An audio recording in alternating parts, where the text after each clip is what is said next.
Hey, how's it going, guys? And today we are going to be talking about website hosting.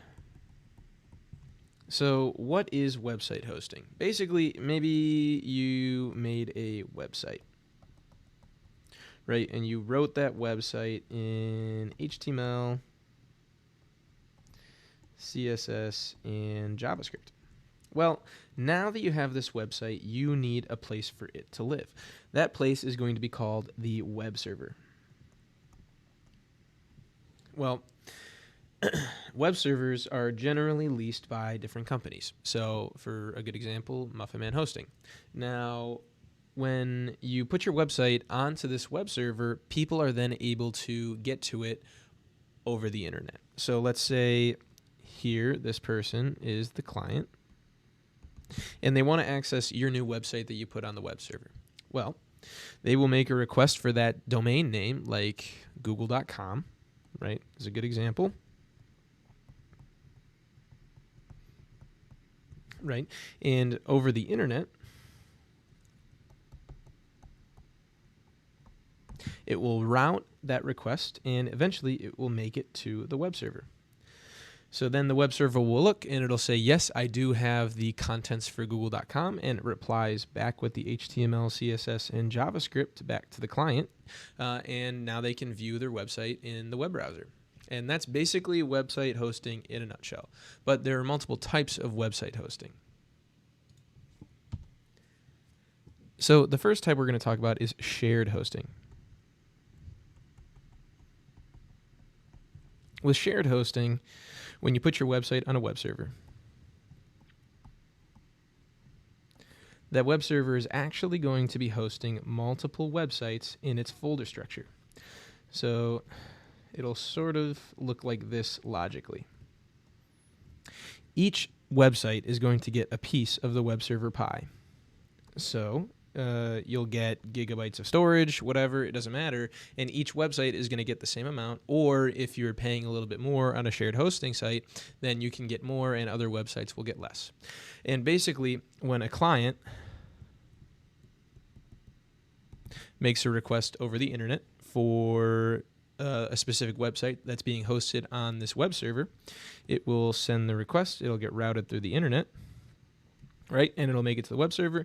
The web server will then look and try to find the specific website that it's looking for. We'll say this is the website it was looking for, and it will return the contents of that website back to the client so that they can view the website. So the next type of hosting we're going to talk about is a virtual private server, or VPS. Virtual private server. So what is a VPS? With a VPS, you basically lease a web server from a company and you get it all to yourself. The difference between this and the shared hosting is, instead of having to share all of the resources for the web server, right, for your website, you just get it all to yourself. And now, say if you have a big spike in load, or maybe the shared hosting doesn't allow you to purchase more space on their shared hosting server, then if your website is doing really, really well, it's not going to slow down. And that's really the reason that people go with a virtual private server. The next type of hosting is called a cloud hosting solution. So with cloud hosting, basically, Google Cloud Platform is a good example. You're just taking some section of their server space on the cloud. It's a lot like a virtual private server, but you get more freedom with the server. So say this is GCP, Google Cloud Platform. Your server, you're going to be able to SSH into it. You're going to be able to give it more resources on demand. You're going to be able to change the IP address. right? Like with cloud hosting, you just get a lot more features, but you also lose a lot of convenience. With the virtual private server or the shared hosting, a lot of the times those hosting companies will take over the security section for you, or they will take over the DNS or the internet routing, so you don't have to worry about all of those different things. So now that you're doing cloud hosting, you have to worry about everything. And so that's why people will choose shared hosting for cheapness, virtual private server for convenience, and cloud hosting if you just know what's going on. And so you need to find a way that you can control your website hosting. And that's where cPanel comes in. cPanel is a way for you to be an administrator over your website. It's also pretty much an industry standard nowadays for any website hosting company to give their clients. So with cPanel, you get tools to manage your email, you get tools to manage your file system, your databases, domains, metrics, your security, your software. You got advanced options and preferences. Like on here, you can have your WordPress toolkit, your SiteJet builder, and those are two tools where you can basically, quickly design a website with drag and drop features and also search engine optimization, etc. And all of these tools we're going to go over in this lecture. And so I hope you guys continue watching and really enjoy.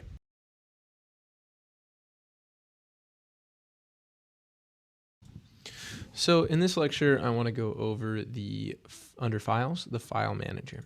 So this is in cPanel where all of your files are going to be held. It's important not to mess with these because that can cause a lot of issues and you'll probably have to restart from the beginning. The only folder that I recommend touching is the public HTML folder. And this is because the public HTML folder is what people will see when they go to your domain name. So this is where if you coded your own website, you would put your React build or your HTML, CSS, and JavaScript. And then when people went to your website, those are the files that would get sent back to the client in order for them to view them on their web browser. Another important one is the public FTP folder. This folder basically has all of your files that you're okay with having on a file transfer protocol server. So if somebody were to log into this web server over FTP, this is what they would see, like the contents of this folder. The next one is the mail folder. This one is also important. This is where all of your emails are going to be stored. All of your emails that you've sent are going to be stored. So don't delete this one either. That's very important. You also have the logs folder. This is where just logs regarding your domain will be held, but you can view these in the other sections of the cPanel as well. So that's a super brief overview of what this folder structure is. Again, the only folder we're only going to be touching the public HTML folder in this class. So that's the only one I want you guys to mess with for now.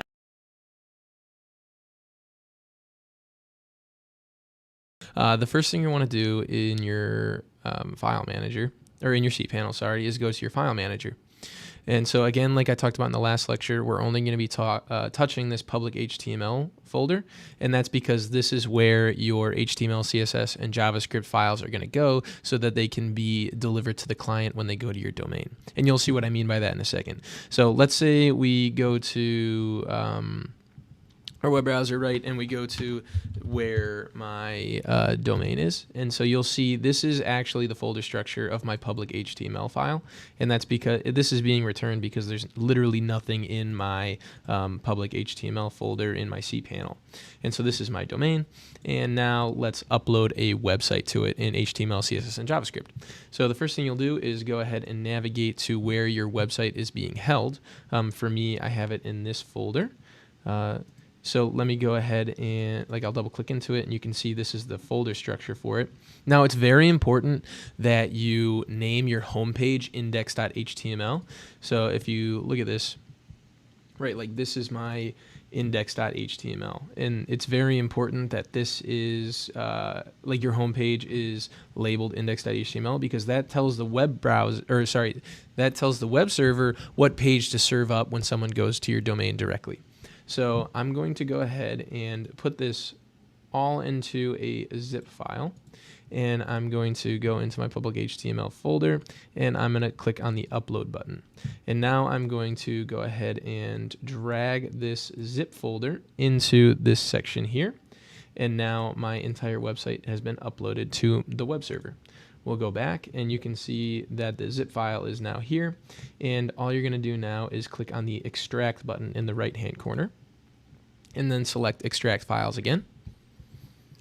Click close, and let's double click into the folder and click on the select all button here.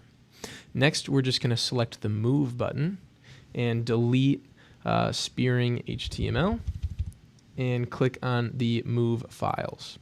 Now what this did is it put it in the home directory for my domain, and I'll explain a little more in 1 second. Next, you'll want to delete the zip folder so that it's not taking up space, and you can go ahead and skip the trash and permanently delete it. So now if we go back to React app, .domains.muffmanhosting.com, you can see that my HTML, CSS, and JavaScript website is actually up and running. So I can go ahead and click on the different things. I can click on category, which will take me to here. I can go ahead and I can click on home, which will take me back to home. And yeah, it's really that easy to get started. So what would happen if I didn't delete all of these and I had them in the spearing folder? So let's actually just test that out really fast. So let's add a new folder and we'll call it the test folder. And let's create a new folder.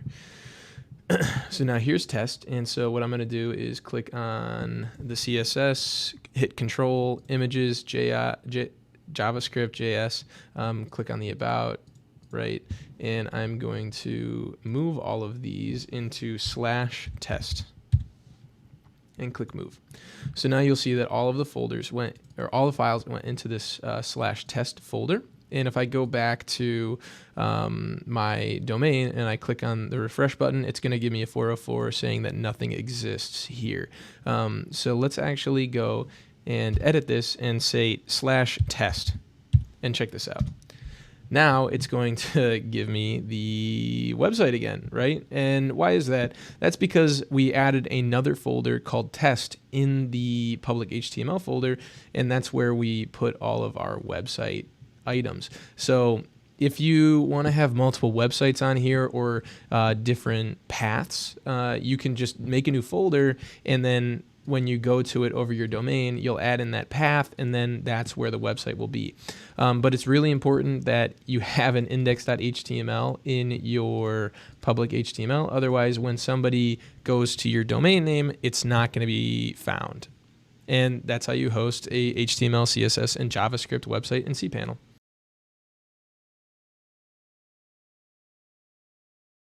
So I have a very, very basic React application, and we have the home page and then the React routers implemented so that you can route to a different page.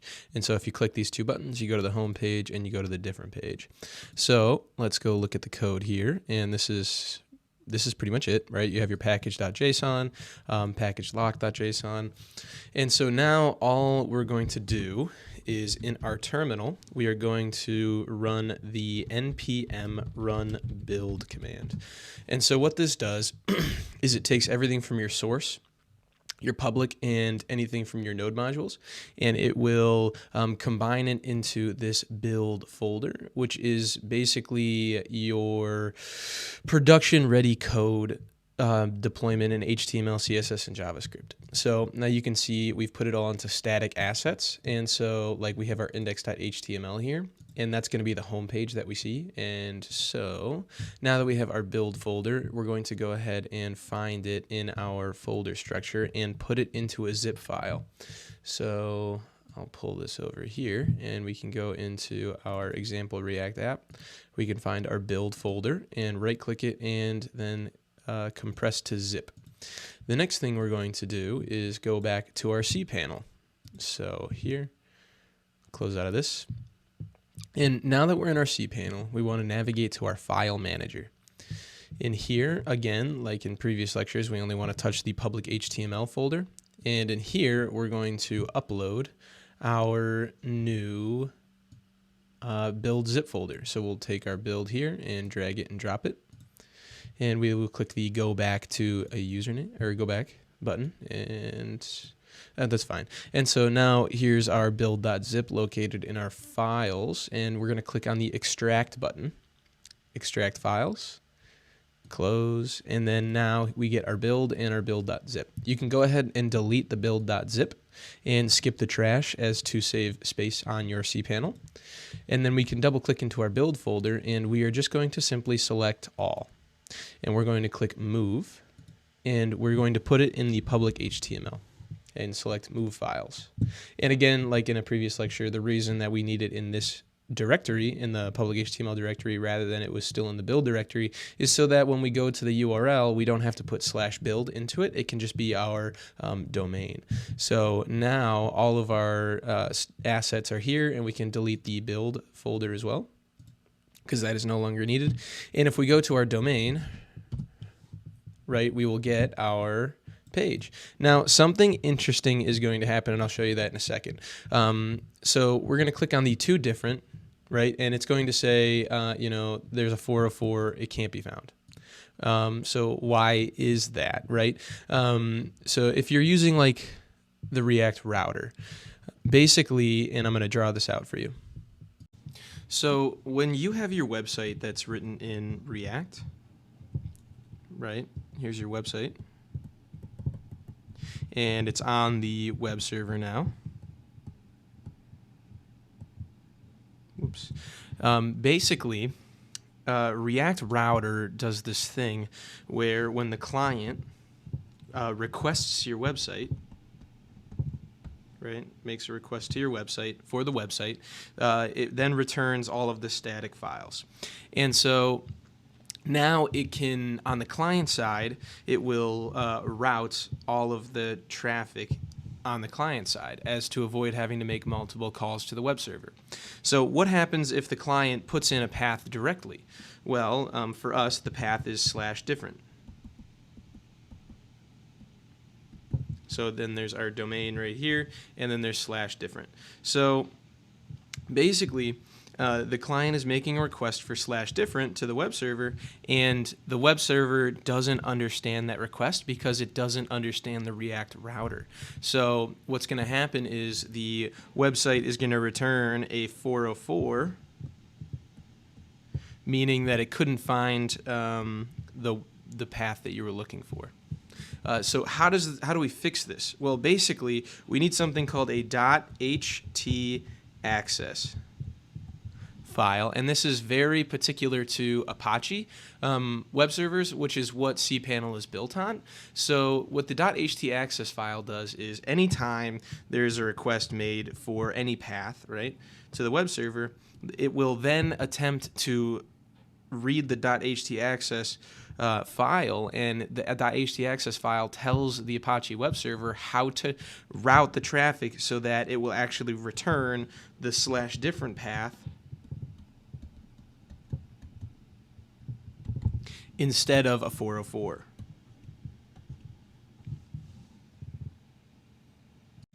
Okay, cool. So let's go back to our React app now, and let's head to our cPanel file manager. And so what you're going to want to do is click on the add file button here, and you're going to name it .htaccess, and select the create new file button. So you might not be able to see this, and if you don't, go ahead and click on the settings button and select here the show hidden files, .files, and then click save. So now that I have this empty file here, I'm going to select the edit button and select the edit button again. And I'm going to paste in the contents that are needed for the .htaccess file. So this is all you need for a React app. You don't need to understand it fully. I know it looks like nonsense. So simply just write all of this into the file, right? And then select Save Changes. And then once those changes are saved, you can see success. Click on the Close button. And now you'll see that if we refresh the page, the .htaccess has bytes in it, and when we go back to our React app, if we select on the to different page, we'll actually get the different page now. And if we go back to home, we'll get the home page. And so this is extremely important for all of your React apps. So make sure you do this before you upload your or I'm sorry, make sure you do this when you upload your website for it to be hosted on cPanel.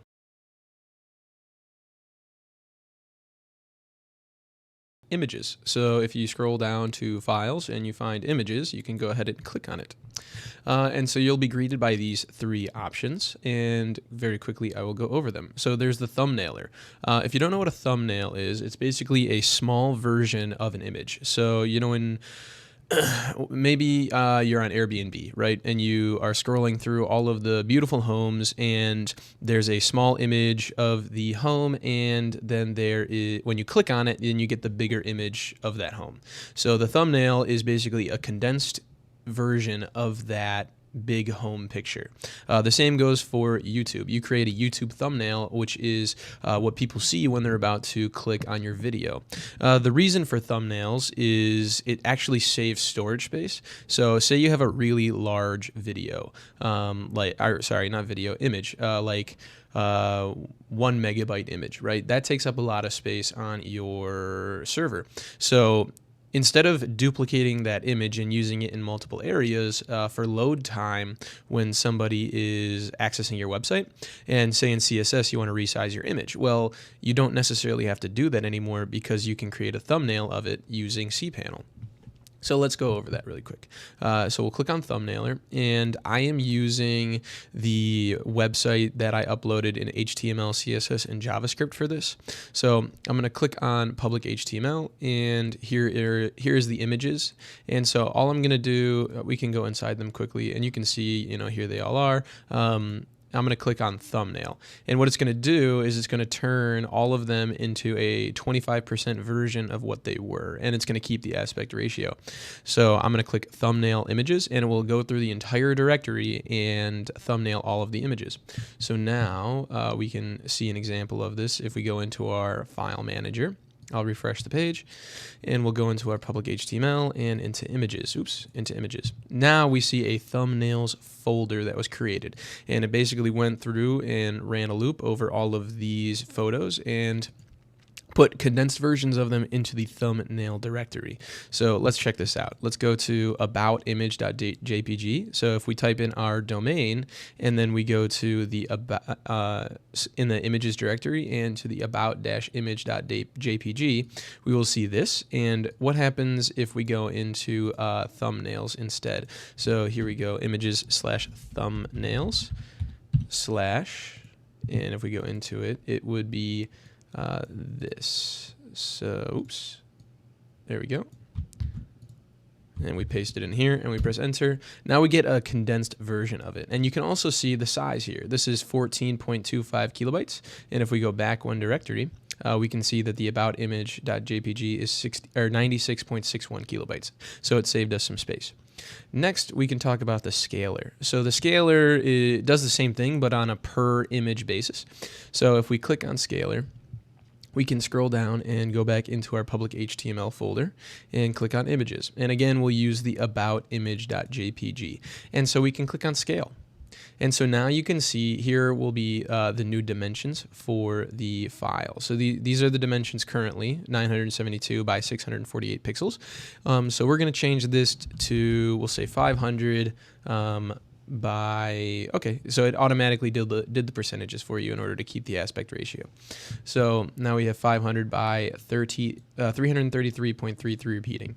So again, let's go back, and here's the original photo. And so then if we click on images and we click scale image, it's going to retain a copy of it, just so you know. So if we go into our file manager, I'll refresh the page again, and I'll go into public HTML and images. It turned about-image.jpg into a smaller version of itself. You can see it changed to 41.63. But if we scroll down, we can find the old version. So here's old-about-image.jpg. So if you don't like this image, then you can just go back and change the name of this image so that it is now so it goes back. And so now let's go here and let's refresh the page, and we'll give it a second. And you can see now we have a smaller version of that image.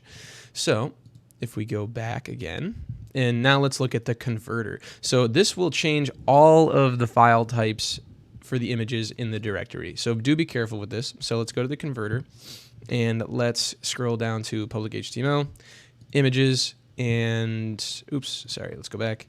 Let's convert all of the images in here. So let's click convert and let's change them to a PNG. So all of these are JPEGs right now. So let's change them to PNGs and click on the convert button, and it will go through and it will change all of the images. There we go. So we'll go back and you can see the ones that weren't PNGs before are now PNGs. So if we go to public HTML, images, oh, that's confusing.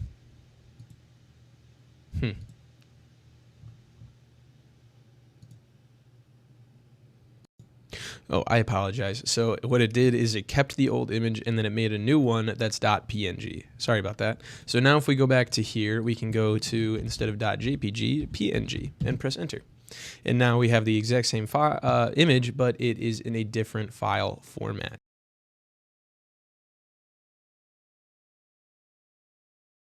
Directory privacy in cPanel. So I'll give you a scenario. Imagine that you're a company and you have specific files that you don't want anybody on the internet to be able to view, but you do want people with the correct credentials to view.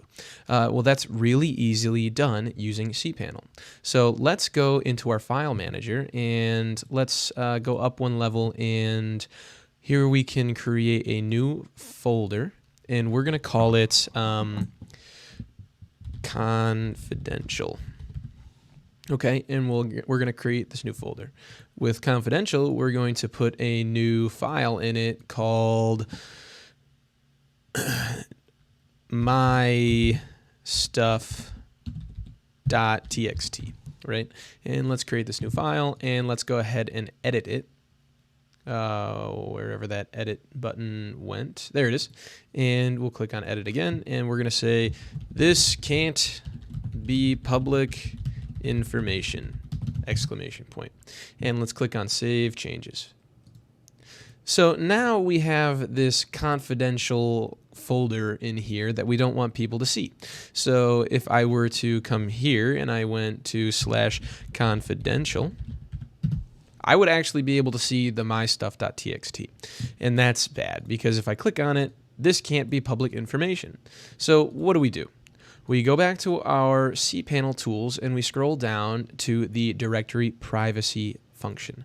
We click on it and we go down to our public HTML, and we scroll down to the confidential directory itself. And we're going to click on the edit button here, and we are going to say password protect this directory, and I'm going to click on the save button. Now check this out. When I'm here and I try to go back to the confidential, it's going to ask me to log in with the username and password. Now I don't have a username or password, so I click on the cancel button. It gives you an unauthorized request saying that you can't access this without the correct credentials. So let's actually create a new user. So if we're here, we can create a user that can access this specific directory. So for the username, I'm going to say it's username, and I'm going to give it a super great password. And we're going to click save. And I'm going to say don't save it. Save. Oh, never mind. I can't do that because my password is so weak. Let's give it a better password.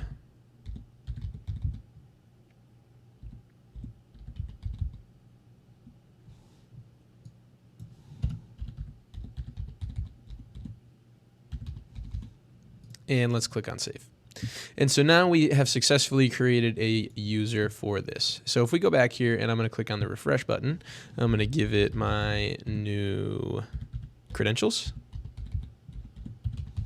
And I'm going to click sign in.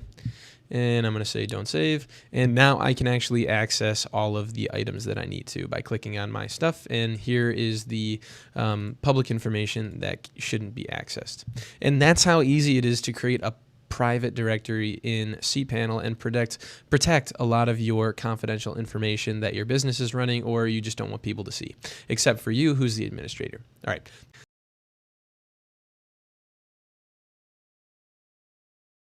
The disk usage. section under files in cPanel. So disk usage is actually very, very useful. It will let you know what is taking up a lot of space on your servers. So basically, say you have 10 gigabytes of storage working on your server. Well, that storage is going to run out eventually if you're not monitoring how many items you have for your website. This could be, large images, large videos, whatever it is.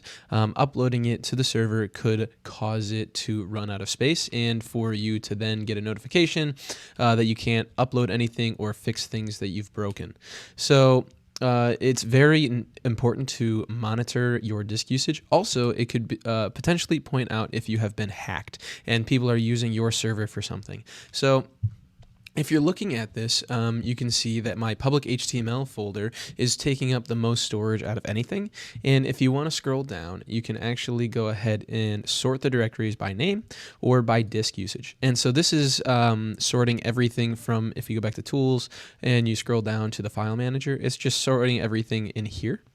And it's telling you, what directories are using a lot of your memory and storage. And so we can see that if I click on disk usage, my public HTML is at 1.94 megabytes.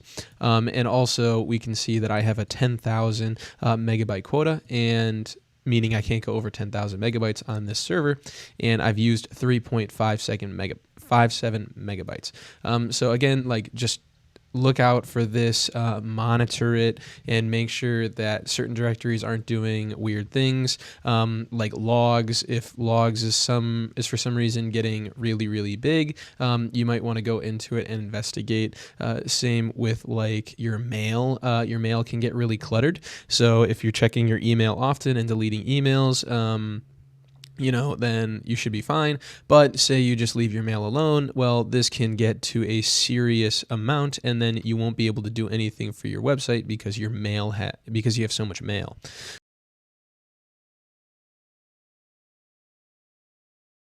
How to do a backup using the backup wizard in cPanel.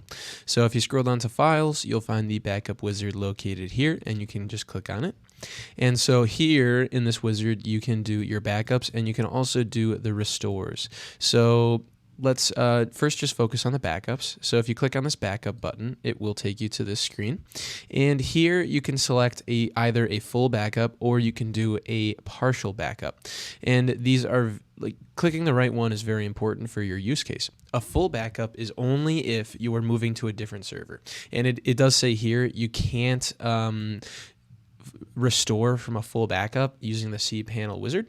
You have to use this if you're transferring all of your data from one server to another, or if you just want a copy of your account, but you cannot re-upload it through this backup wizard. You can only do the partial backups. So if you go over here, you can see you have a home directory backup, a MySQL Databases backup, and a email forwarders and filters backup. So what does each of these mean? So let's go to tools and let's scroll down and click on our file manager. And you can see home /username. This is what it means by all of these folders is what it means by if we click on it again and we go to the backup, this is the home directory. So this is everything that will be backed up with your home directory. The MySQL Databases, if you go to Tools and you scroll down and you click on the MySQL Databases and you give it a second, you can see that there are a few databases that we have running right now, just one. And so then this will back up these databases. So if we go back to tools and we scroll down and we go to our backup wizard, let's click backup and let's do a backup of our home directory. So I'm going to select home directory and I am going to click on the download a home directory backup.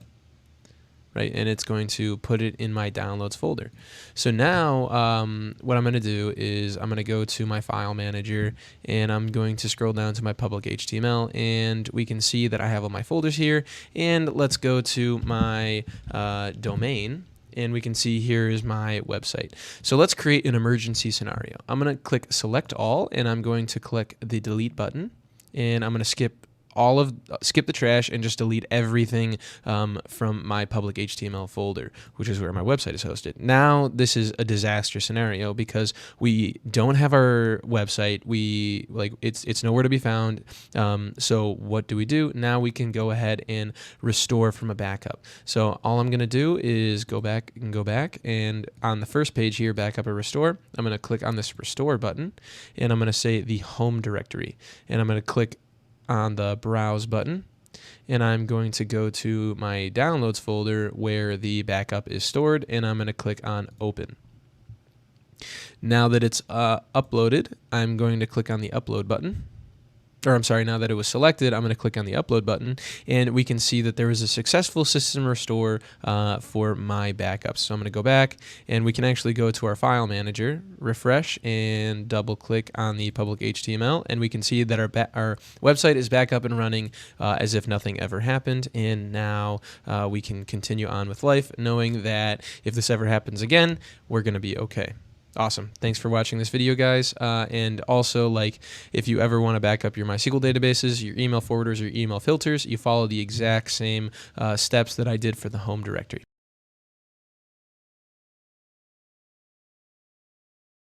Git Version Control in cPanel. So for those of you who don't know, Git is pretty much a cloud-based storage company, and you can collaborate with other software engineers or whatever you need to do. You can upload your documents to it, and it gives you a space to do different types of version control. You can do branches. It gives you a wide variety of ways to manage your code repositories, or just regular documents. I've seen a lot of repositories with just text in it with valuable information. So without further ado, let's get started. So in my file manager right now, in my public HTML folder, I have all of my website documents. So I got the index.html and whatnot, but I also have a Git repository. So right now, what I would have to do if I wanted to change the website is I would have to go into my code, edit the HTML, CSS, JavaScript, and then I'd have to select all of these like this, and then delete it, and then re-upload the zip file, unzip it, and that is just an unbelievable hassle. So instead, what I want to do is turn this into a Git repository. So I'm going to delete all of these folders, or all of this. Click OK, refresh the page, refresh this page, and now we can see that this is now empty. So here in my Git repository, I have the exact same thing. So if I let's look at my domain really quick. So if I go to my domain, you'll notice that there is literally nothing here. So now what I need to do is click on the Git Version Control, and I'm going to click on the Create button. And so now what I want to do is clone the repository that I have down from GitHub so that it will show up in my public HTML folder. So the first thing we need to do is go to GitHub and go to your profile and select your settings. Make sure you don't go into the settings for your specific repository. This needs to be your entire account for this to work. And you're going to scroll all the way down to developer settings. And then here, you're going to click on the personal access tokens. So personal access tokens, if you don't know, is a way for you to manage your GitHub account via an access token rather than having to sign in and do a bunch of other things, so that you can read and write to your repositories from different applications. So this only needs to be done if you have a private repository. If you have a public repository, then it doesn't matter. So if we look at our Git version control and we were to paste in the HTTPS URL to clone this down, it would deny you access to it. So you need to have a personal access token in order to clone the repository for cPanel to give it access. So let's click on Tokens Classic, and let's click on Generate New Token and Generate New Token Classic. For this, we're going to give it a name, and so we'll click on this one is good for my cPanel website, and let's set the expiration to 7 days. So It's important to note that for the expiration, GitHub doesn't recommend that you set it to no expiration, because if somebody were to get their hands on this access token, they would be able to do whatever they wanted to your repositories. So I like to set mine to 90 days, and then every 90 days I will come in, make a new one, and then I will have to update that in my Git version control. Oh, sorry. So I'm just going to set it to 7 days for now, because it's just a video. And what you need to do is give it the scope of repo. So after you click repo, you can scroll down and click on generate token. Now that you've generated your token, you can copy that token, and I would blur this out, but I just don't care. I'm going to delete this the second the video is over, so if you try to use this, that's fine. It's not going to work. But anyway, so here's the token. You click on copy token, and you're going to go ahead, and I'm going to save mine in a notepad really quick, and then I'm going to go back to my Git version control. And so, I'm sorry, I'm going to go back to, I'm going to stay in GitHub, and I'm going to go back to my profile, and I'm going to click on my repository. And so here's my repository, and we'll click on here, and we'll go to the code and select the HTTPS. And so once we're back in our Git version control, we'll paste this in. And so like I said before, if you were to just do this, then it would fail and you would get an error. So what you need to do is put an @ symbol right before wherever it is, there it is, right before GitHub, and then paste in your access token. So it'll go https:// and then your access token, and then @ and then your URL for GitHub. And then your repository path is actually going to be your public HTML, and that is equivalent to this right here. And it's also extremely important that this is empty, because it will not let you do this unless this folder is empty. So after you've done this, your repository name does not matter. You can go ahead and click on the create button. And bam, now it is cloning your repository down. So we'll click on the X button, and you can see here that the clone has been complete. And now if we go to my domain and I click the refresh button, my website is back up and running as if nothing ever happened. So what happens when you when you push and make an update to your code repository? Well, you'll need to go and it doesn't automatically fetch it from your repository. You actually have to manually pull it down. So you'll click on this manage button, and then you'll click on pull or deploy, and you'll scroll down and you'll click update from remote. And what this will do is it will pull all new information from sorry about that. It'll pull all of the new updates from your repository. And yeah, that's pretty much it. If you ever want to delete this, you simply just go back to your Git version control and you click on the remove button from here, and it will delete it for you.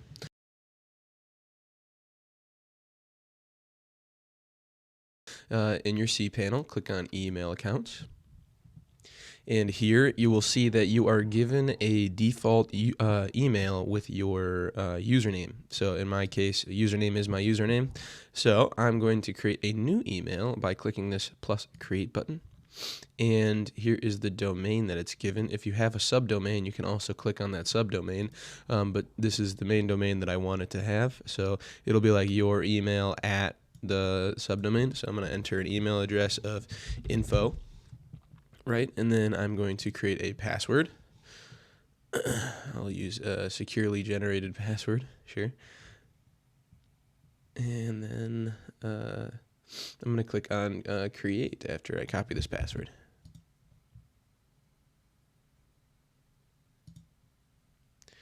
And there we go. So now I have my new email address for info@reactapp.muffmanhosting.com.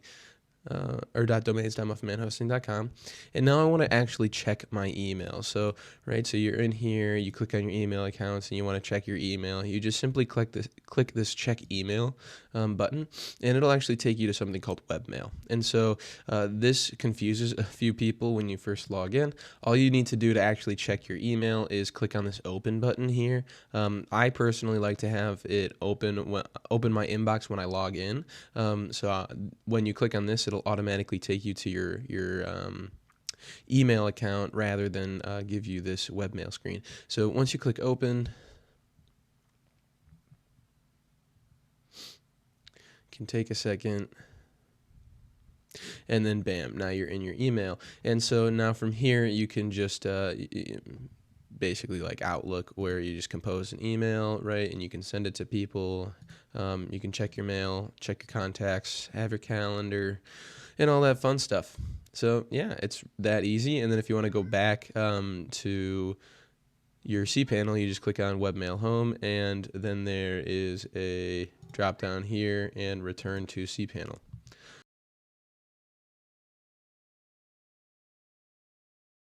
If you navigate to your Autoresponders page, or if you navigate to the email page and click on Autoresponders, sorry, you'll get this page. And so all you're going to do is click on the domain that you want, and then select add autoresponder. So now here you can say this is the interval, the number of hours to wait between responses to the same email address, or 0 to always respond. So I'll say 0.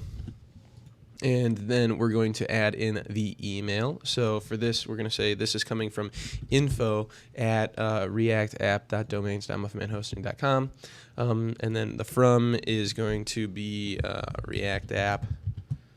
And the subject is going to be auto reply. And then in the body, we are going to say, thank you for reaching out. We've received your email and will reply quickly. Exclamation point. Oops.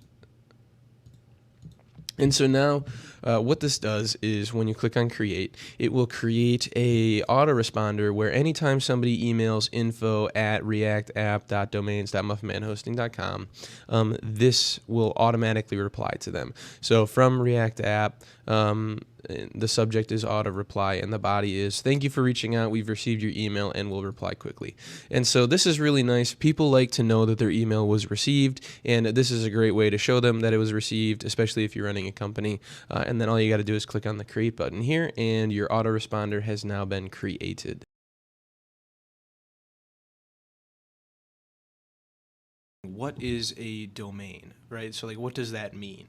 So imagine we have https://www.google.com. So like, a domain in the normal sense of when you go and you register for a domain is going to be this Google here, right? So this could be replaced by whatever your domain is, you know, so it's like maybe it's Muffin Man Hosting, right? So this is referred to as your domain, right? So this com here, this is referred to as the top level domain. And this www dot is referred to as a subdomain.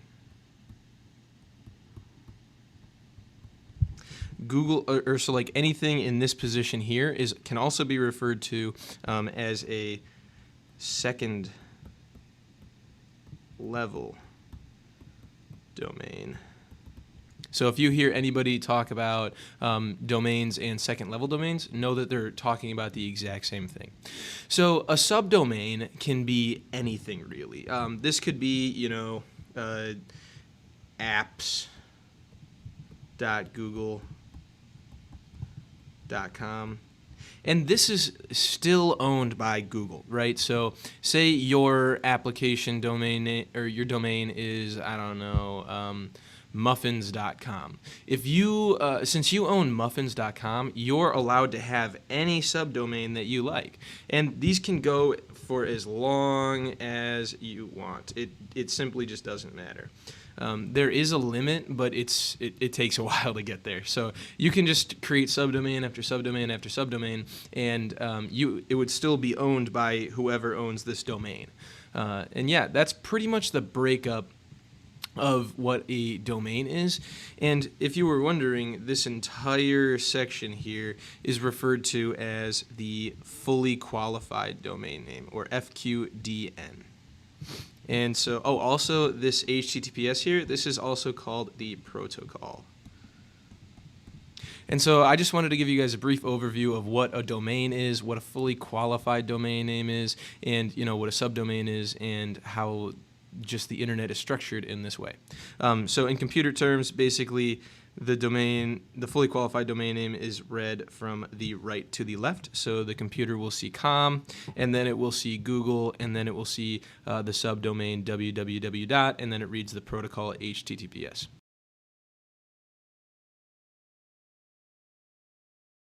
WordPress and what it is and how you can use it. So if you're in your cPanel, you can go ahead and click on this WordPress Toolkit button, or if you scroll down to Domains, you can press on WordPress Toolkit here. So I'll press it. And now basically what WordPress is going to do is it's going to be a website editor that's a little bit more user friendly. So you can go ahead and drag and drop some items. You can use something called Elementor. It gives you access to search engine optimization. This is taking a little bit longer than I thought it would. Okay, here it is. And it's really easy to get started, and it has a lot of different plugins. So like you can install something called WooCommerce, which can give you get you almost immediately started doing e-commerce, which is really useful. And so here we can just click on the install button, and then it will give you this installer whenever it happens to load. And so here you go. And so we're going to give it an installation directory of something else. But if you want your WordPress site to be, your WordPress site for your domain, then you leave the installation directory alone and don't type anything in. I'm doing this because, and I can give you an example actually. So if I clicked X and I go back to Tools, and I went down to File Manager, and like in past lectures, we've talked about this public HTML folder. So what if you left the directory just the slash, it would put it in here, and since I have files in here already, it would be it would yell at me, and it wouldn't like it. So also those files would then contradict each other, and so the website would get confused and wouldn't be able to load. So if you have files in here but you decide you want to switch to a WordPress site, delete everything in this public HTML folder and then go ahead and reinstall WordPress. But for me, I am going to install it in a different area. So let's click install. And so if we look at our file manager, I'm going to make a if I change the installation directory to /WordPress, then basically what's going to happen is it's going to make a WordPress folder in this public HTML folder, and it will put all of the WordPress items in there. So I'll go here, and I'm going to leave everything as is, but you can update your website title. So say you have a website title that you want, and you have a pizzeria shop, you can just change this to like so-and-so's pizza, and that'll show up right here. If you don't know what the website title is, it'll be this here, which shows up in your web browser for the page. And so I'm going to leave the website language as English. The version is fine. This gives your WordPress administrator username and password. You don't really need to worry about this because you'll always log in through cPanel. And then you have database and automatic update settings. So I'm going to leave everything as is and click on the install button. Now this can take a while, so I'm going to pause the video and I will come back when this is done installing. Awesome. So now my WordPress has been installed. I am going to say no thanks to any plugins and click on the minimize button, and we'll go down. And so you might get this item where it says fix vulnerabilities. I recommend doing that immediately, looking at whatever the vulnerabilities are. So we can see here, security update for this WordPress version is not available yet. Please check back later. But there might be a security measure you can do. And so here we go. Here's a bunch of security measures. And so if we just go ahead and click them, right, we can say secure, and what WordPress will do is it will go and find all of the potential vulnerabilities and secure them for you, so that you're not being so you're not vulnerable to attacks.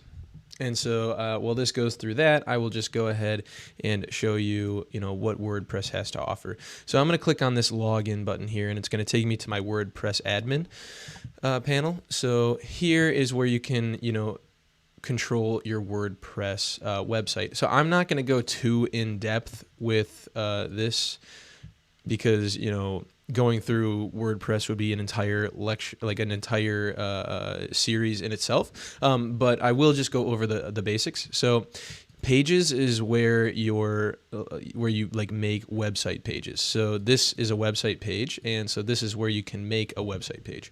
So if you wanted to add a new page, you just simply add a new page for your website, and you get this cool pop-up, and it will have you like choose a pattern that you like.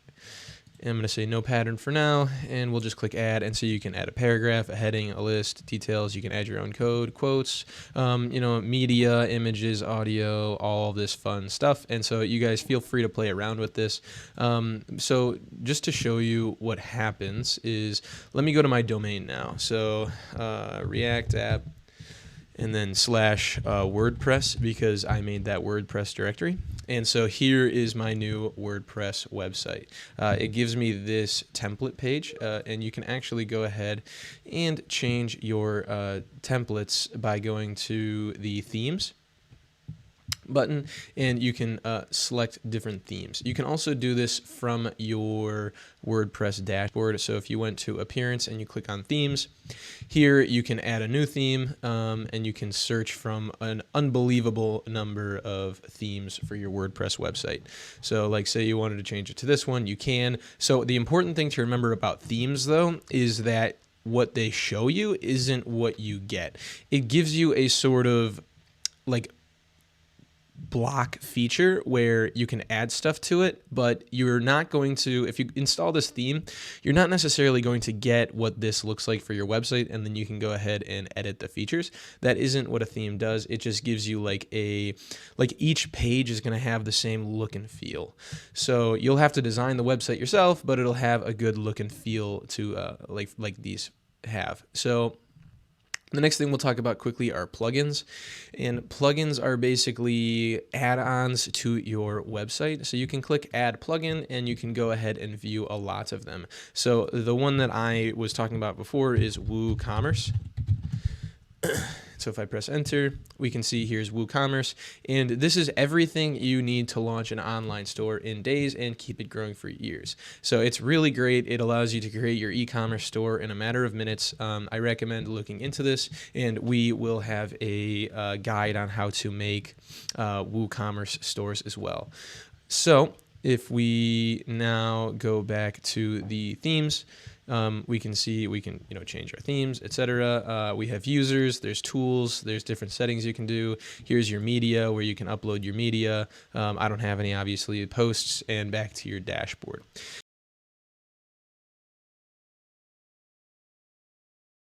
The SiteJet builder. So you can access the SiteJet builder by clicking it here, or you can scroll down to domains and select the SiteJet builder here. So I'll click it, and it will take you to a new page where you can create your website with the SiteJet builder. So in order to create a website with your SiteJet builder, you first need to create a domain name. So you can have like your so I have api.reactapp.domains. So that's my other domain that I made. So I have a subdomain of API. And so basically with the SiteJet builder, it's the same as the WordPress toolkit. It might have a little less features, but it still gets the job done. So let's go ahead and click build with SiteJet on the domain. And so this is going to be for the API, and let's click on so like again, they have a billion templates to choose from. The difference between WordPress and this one is these templates you do just get to edit immediately. So let's go to IT and media, and let's click on this one. This one looks nice, so I'll choose this. And once it loads, there we go. Now it's loading, and just like that, we now have the SiteJet editor. So again, in here, I'm not going to go over every feature of the SiteJet editor. It is a pretty new feature to cPanel. I think it's like at the recording of this video, it's like 10 days old maybe. But I will just give a brief overview of it. So here you can click on your elements page and you can drag and edit all of the elements that you could potentially need. So like here's your iframe, you could put YouTube videos, Vimeo, you know, your photo gallery, your logos, HTML, you can do a separator, text, all of these awesome things. Same with content. So you can just do like specific kinds of content so that things are overlapping. Your image is in line with your text. There's like accordions, tables, there's different features you can add, and images, sliders, you know, whatever you need, it has it. Another important thing to note with the SiteJet builder is you can also build e-commerce on here, and I will be doing a guide on how to do that as well. You can also click here for backups. So you can also edit, you know, what kind of, you know, device you're using. So that's a really unique feature for this. So you can click on like the iPhone 13 Pro. You can see what it's going to look like. You can click back to the desktop. You can change the desktop pixel amount, you know, all really useful tools for what you're looking for. And the second you're ready to publish your website, you can click on this publish button, and now it will publish it to the domain that you chose. And so it will go through all of these steps, and it can take a while. Don't be like, you don't have to pay attention to any of these things unless you see like an error or something, then I would pay attention to it. But it will just go through a bunch of steps to get your website published. And once that is done, then we can go ahead and go to api.reactapp.domains.muffinmanhosting.com. And I'm going to copy that. And so the site was published successfully. So let's go ahead and go to it. Oops. Oh man. Here we go again. Oh, actually, we can just click on this View Site button. And so here is our brand new website that looks freaking awesome. And so, yeah, that's pretty much all I'm going to cover for the SiteJet builder. You can also edit your site by clicking on this button here once you've published it, and then you can do all the things that you need to do to it. And yeah.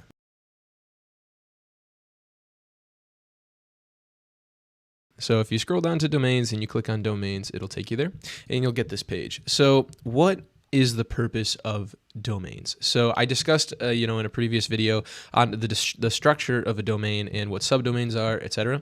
So if you go out and you register for a domain name, right, like muffins.com, and then you also purchase another domain called muffins2.com, right? Those two domains could potentially be hosted on the same server, and you could just control them both with cPanel. Another reason that for this domain section is you want to create subdomains. So I told you what a subdomain was, right? Like you could have www dot is considered a subdomain, although you usually just redirect the www dot to the domain, the regular domain. But say you have a WordPress site, right, on or say you have a SiteJet builder site, like I showed you on SiteJet, for a subdomain, right? So you can do that here. So for me, I don't have a domain purchased. So what I'm going to do for the create new domain is I'm going to create a subdomain. So to do that, I'm simply going to type in a subdomain. So we're going to call this SiteJet, and we're going to say dot React app dot domains dot muffinmanhosting.com.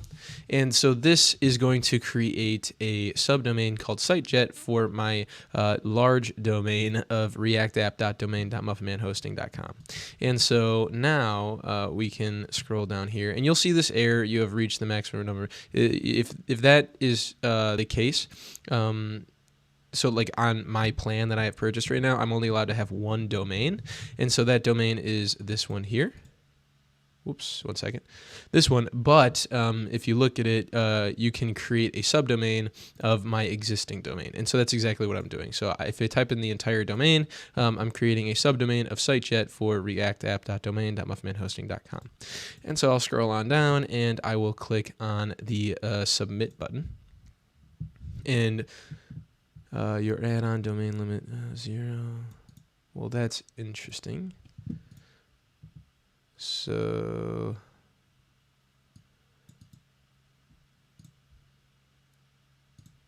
let me just grab this. I might have spelled something wrong. And let's go here and paste it in. Go dot here. Oh, there we go. Yeah, so it appears I did spell something incorrectly the first time around. And so now I can go ahead, click the submit button, and it will take a moment, and then it will create my new domain. And so now if we go to tools, we can see if we go to file manager that we have under public HTML, we have a new folder here called sitejet.reactapp.domains.muffinmanhosting.com. And so now if we go back to our tools and we go to a SiteJet builder, actually here we can get rid of www dot and we can go to SiteJet. Here you can see we have no website, it's just an empty folder, right, with the CGI bin. And so now we can go ahead and click on the build with SiteJet button as we did in the last video. And we'll just go ahead and choose any, template, because it doesn't really matter. And so the same goes for your, say you made another website and you wanted it as the subdomain, you could go ahead, upload your HTML, CSS, and JavaScript in the file manager to here, and it would act the exact same way. I just thought that was important to note. I'm just doing this for ease of access. So we'll publish the new site, and then once this is done, we can refresh the page on our domain here, and we can view the new website for our subdomain. And so this can take up to a couple seconds, and then once it's done, it will show me a cool like confetti.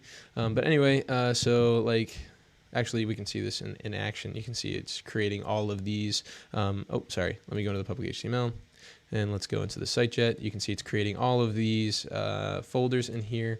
And if we refresh it, we can see, bam, now our website is up and running.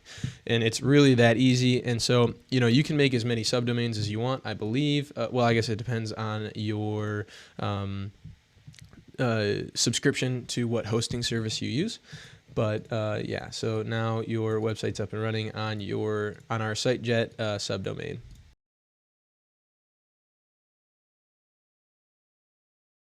Redirects. So if you scroll down to domains and you click on the redirects section, it will take you to this page. So what are redirects? Well, basically, let's say we have our website here, right? And we are going to go ahead and look in our file manager just to make this more clear. And let's go to our public HTML, and let's go, and we can see here's about, category, index, and work. All .html files. So basically, let's say we deleted work, and anytime, but we still had people going to, our domain /work.html, right? So say we deleted this page and we don't want it to show up, and instead, anytime somebody comes here, we want to redirect them back somewhere, safer, or maybe we changed the name of the path to something else. So for this example, I'm going to be redirecting people from work to category. So I just went to the work page, and so what that means is that it is now saved in my browser cache. So what I'm going to do is clear my data so that you can see this clearly. If you have users that haven't come to your site before, this will they won't have to do this because it won't the website page won't be in their browser cache. So let's go here and let's scroll down to our domains and click on redirects. Ooh, all right, got to relog in because I had cleared all of my data. So let me log back in quickly. And here I am. So now we're going to make this a permanent redirect. And so we're going to say it's only for this domain.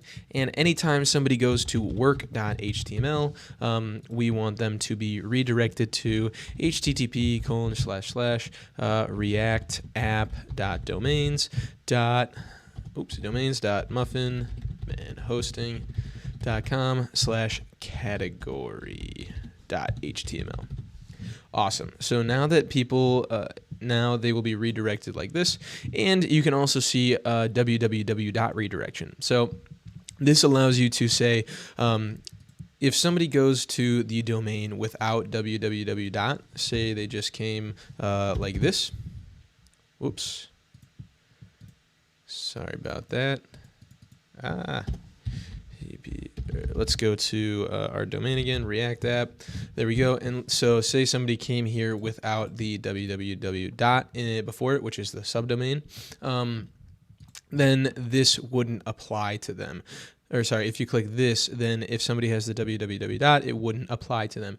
If they came to it with the www, then it would only apply to them if you clicked on this one, and this one says it doesn't matter. So basically, you should always click on this one, otherwise, if you had some weird reason not to. So I'm going to say redirect with or without www, and I'm going to click on the add button. And so now what's going to happen is when I try to click on the work page now, it's going to take me to the category page.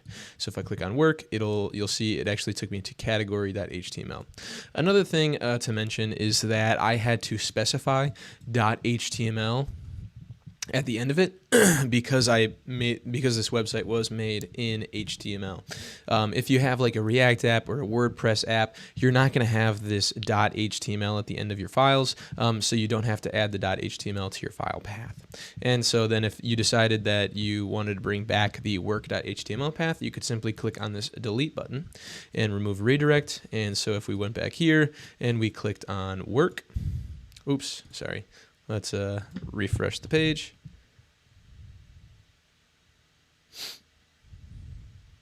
Okay, and if we click on work again, oh man, this cache is killing me. So work.html, if we just go there directly, you'll see that we're able to get here now. Your browser cache doesn't last forever, so say you made that change. Eventually the cache would end, and then people would be able to get back to your website just like this immediately. If one of your customers or somebody did say, hey, I'm not able to get to this specific site clicking this link because you still have because a redirect was cached, just tell them to go to their settings and clear their data for your website.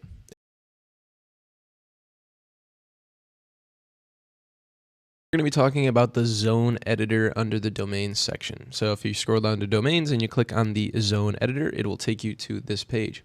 Here you will see the specific domains that you have available for your DNS. And so if you don't know much about DNS, how it works, I wouldn't mess around with the zone editor, as you might accidentally make something break and your website will then no longer be routable on the internet. So, just keep that in mind. Be careful when you're messing around with this, especially if you don't know what you're doing or you don't know what DNS is. I will be putting out a whole series on DNS, and we're going to do a deep dive into it.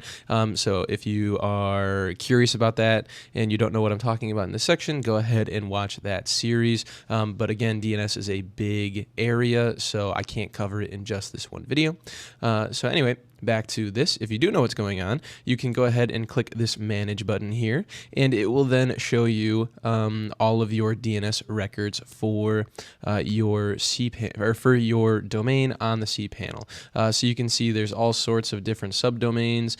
Here is the SiteJet from one of our last ones. It created a sender policy framework TXT record, and basically your DNS is how everything gets routed on the internet. So it translates domain names to IP addresses. You can have TXT records that do things, different CNAME records, and this is just the area where you will manage all of those records. So if you wanted to add a record, you could simply add, click this plus button here, and you would change the type. So you have A for IPv4, quadruple A for IPv6. You have your CNAME records for redirecting, or so like if you have your subdomain of www. You could create a CNAME for www, which points to the A record of your domain. You can make your mail exchange records. You could have your server records, and you can have your TXT records for like DKIM or sender policy framework. Then you just enter in the value, and then you enter in I'm sorry, you enter in, like for, if this is an A record, you enter in like the zone. So this would be React app, .domains.muffmanhosting.com is a good example. And then you could enter in the IPv4 address, which in this scenario, we're being hosted at 34.23.61.184. And that's pretty much it for this. So like we can just make like a example TXT record, right? So for this zone, and we could say that the TXT record is, some string. It really doesn't matter. And then we can click save. Right, and now if we scroll down, we'll find that TXT record somewhere. Probably towards the end. Here we go. And so for this domain, we added a TXT record, and the value is just string. And then to delete it, you just simply click on this delete button and click continue. Awesome. And yeah, that's pretty much it. You can also filter by the type of records that you have in order to just, so it's not so overwhelming at first.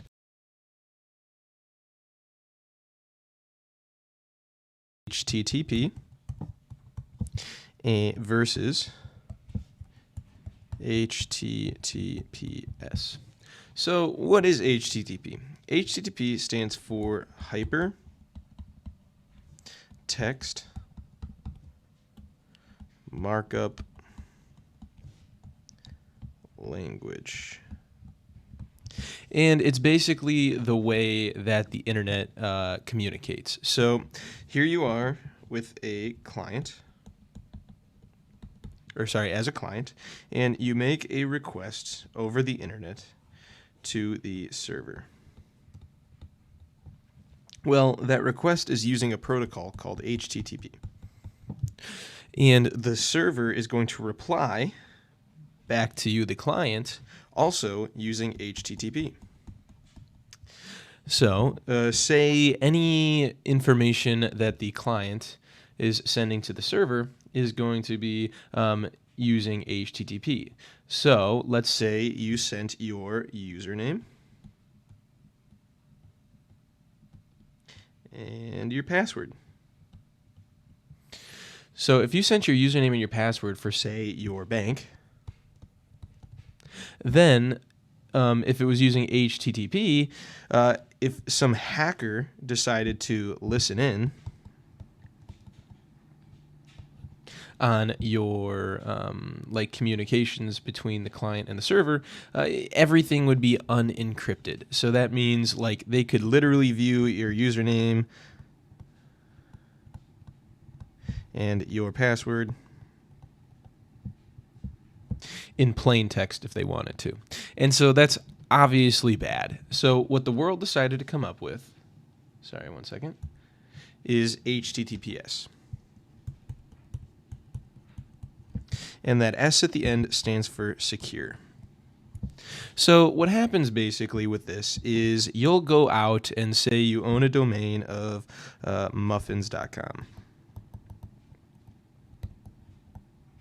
Well, you'll ask something called a certificate authority.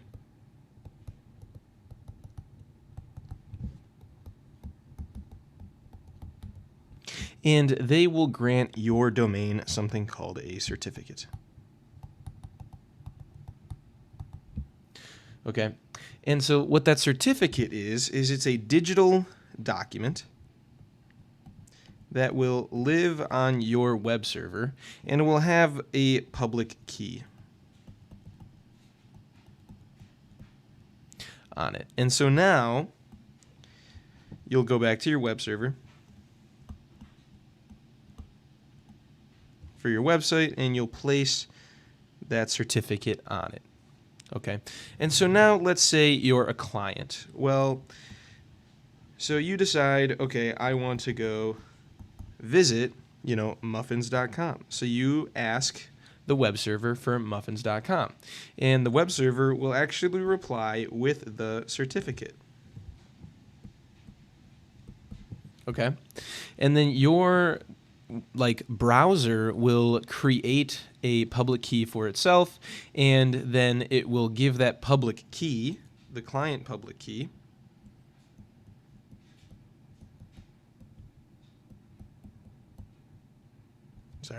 it will give its public key back to the web server, And the web server and the client will then initiate something in where they use each other's public keys to encrypt data that they send to each other. So the web server is using the client's public key to encrypt data, and the client is using the public key that was sent over in the certificate to encrypt data. And so the client sends the encrypted data using the web server's public key, and the web server encrypts data using the client's public key. And that's how they communicate back and forth. So the web server is going to have a private key, and the client is also going to have a private key. And so the web server's private key will be able to decrypt anything that was encrypted using the web server's public key. And the client's private key will be able to decrypt anything that was signed or secured with the client's public key, right? So since the client sends data to the web server that's digitally encrypted using the web server's public key, the web server is then able to decrypt it using its private key. And same goes for the web server. So say the web server, the web server sends data to the client using the client's public key. The client will then be able to decrypt all of that data using its private key. Okay, so that's pretty much how the rest of the session will work, is you're constantly sending data back and forth that's completely encrypted. And that's how HTTPS works. So after that certificate and the exchange of keys, all of the data between the client and the web server is then encrypted. And if a hacker decided that they wanted to listen in, then they wouldn't be able to get anything. And yeah, so that's pretty much HTTPS. So in the next lectures, I'm going to be going over how you can get your certificate to enable HTTPS on your cPanel.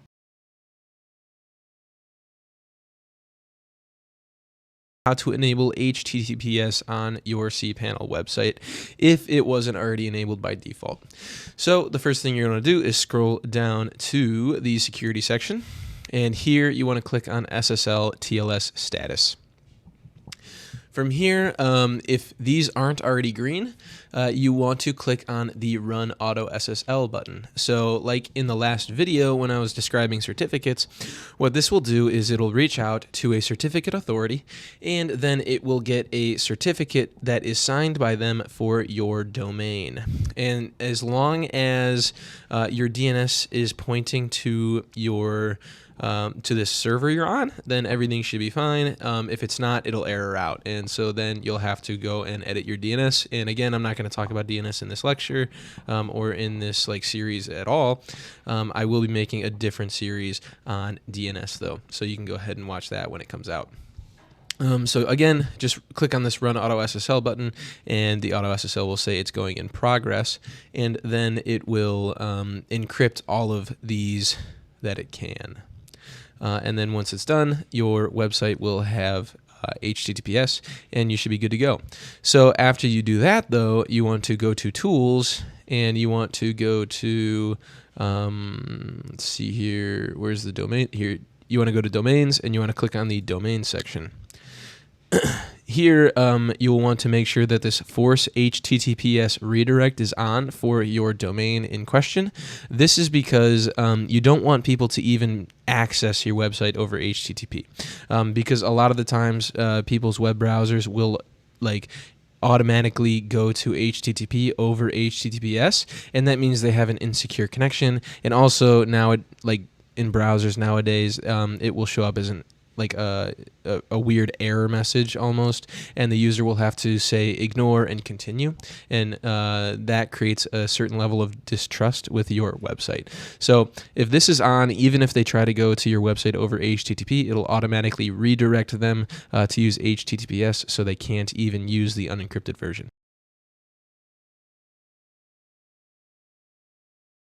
We'll be going over SSL TLS for your cPanel So the first thing you want to do is scroll down to security and click on SSL TLS.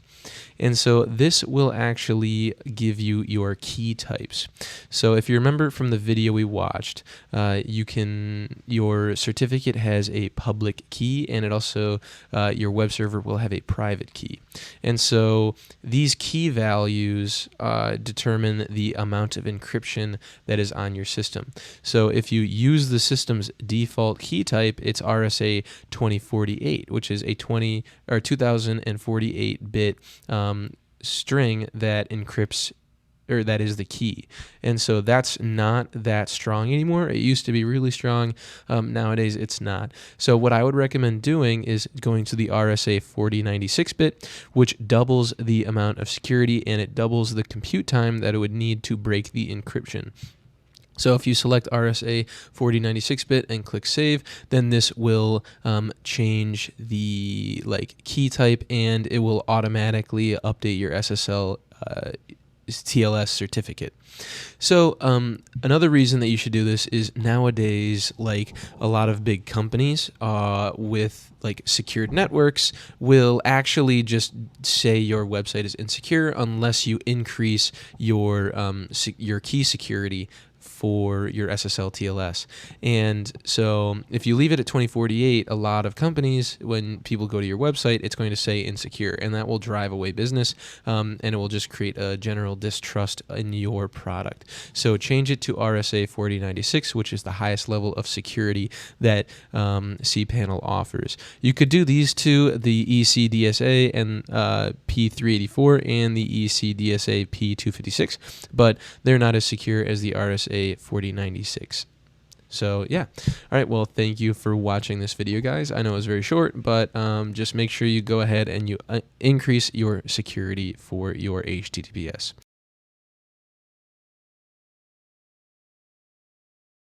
Hotlink Protection. So if you scroll down to the Security tab and you click on Hotlink Protection, it will take you to this page. And so what is Hotlink Protection?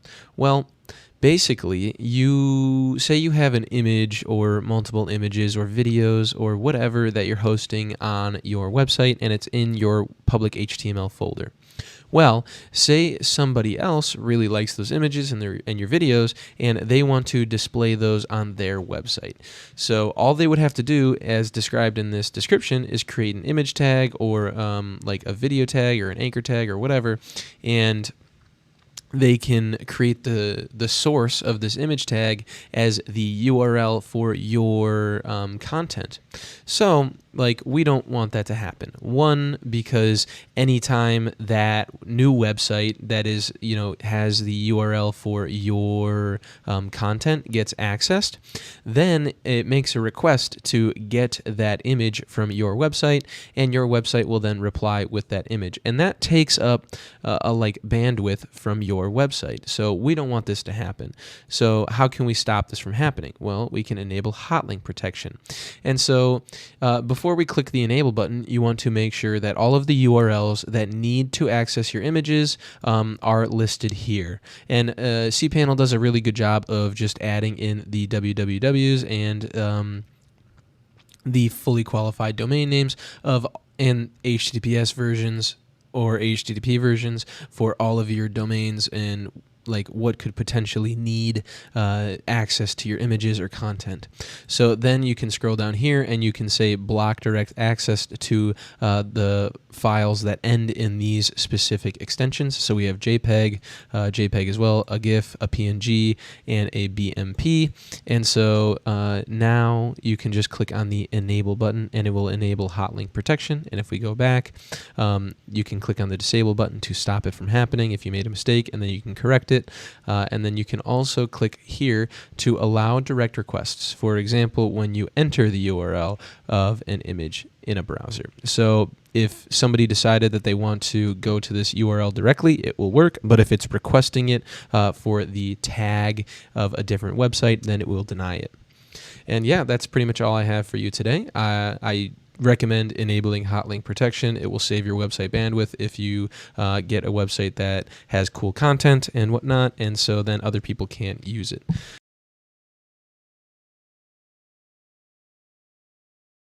about how you can use the API tokens in cPanel. So if you scroll down to the security section and you click on Manage API Tokens, it will take you to this page. So basically, API tokens, if you don't know, are a way to authenticate yourself to the cPanel, and many other applications use API tokens as well. And so it authenticates you as a user, and it will give you permissions to do certain things to your cPanel account. So this is something you need to keep extremely safe, and I generally don't recommend having it not expire. I usually, anytime I use an API token, will specify an expiration date.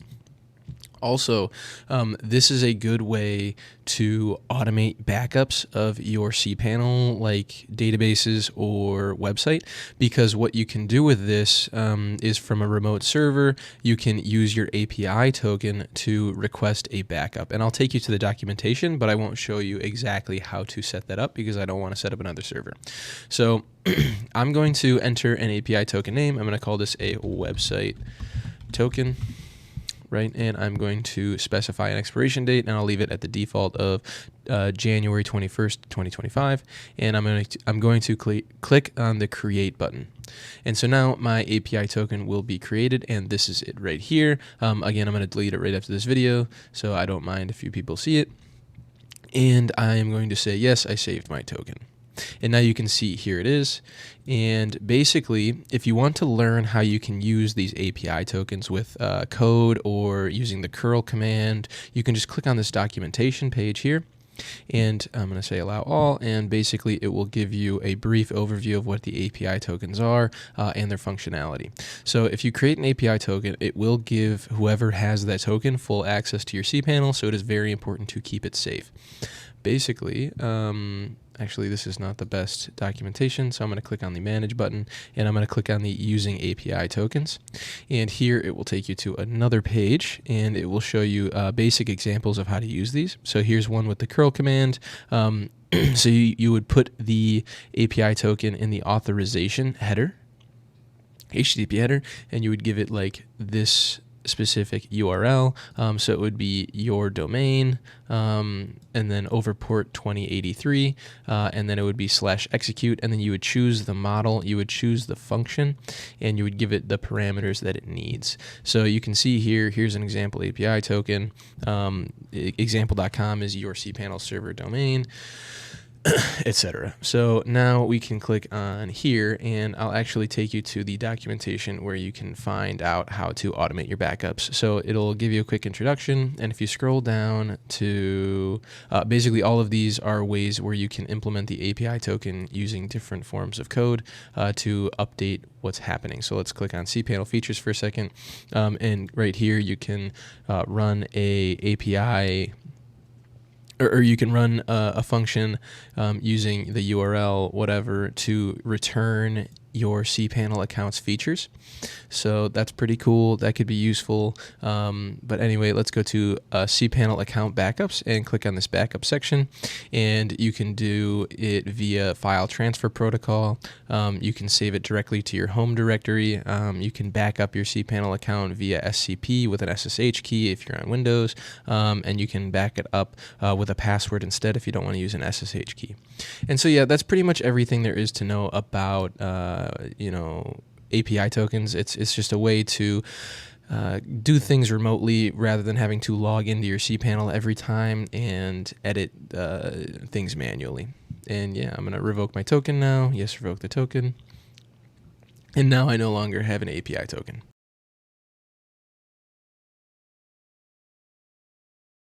SQL, or the structured query language, and databases. So let's start with databases first. So what is a database? Well, think of a database as a section of memory in your server. So we'll call this your database. And in it, it will have multiple tables, sort of like an Excel sheet. So this will be table 1, and this will be table 2. And in each table, it has different column names. So this could be like name, address. In table 1, those could be the 2 columns. And in table 2, maybe there's something like zip code, and we could also say there is initials. That's all right. It's a little over. And then in each of the columns in the table, there are going to be rows of data, just like in an Excel spreadsheet. So you can think of these as the headers.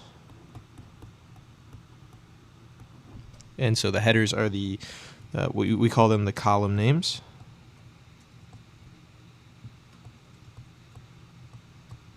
Right? And then the rows, all of these, are also known as the data. Cool. So now that you sort of know what a database is, let's talk about SQL, or the structured query language.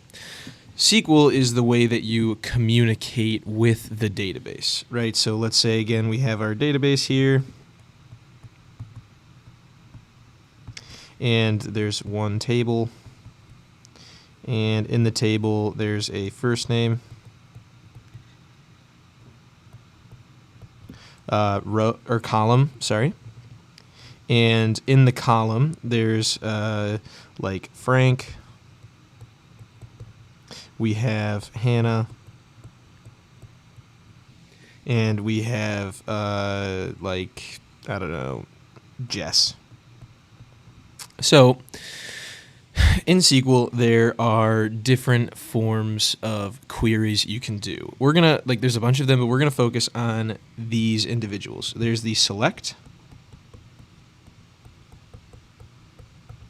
There's the insert into.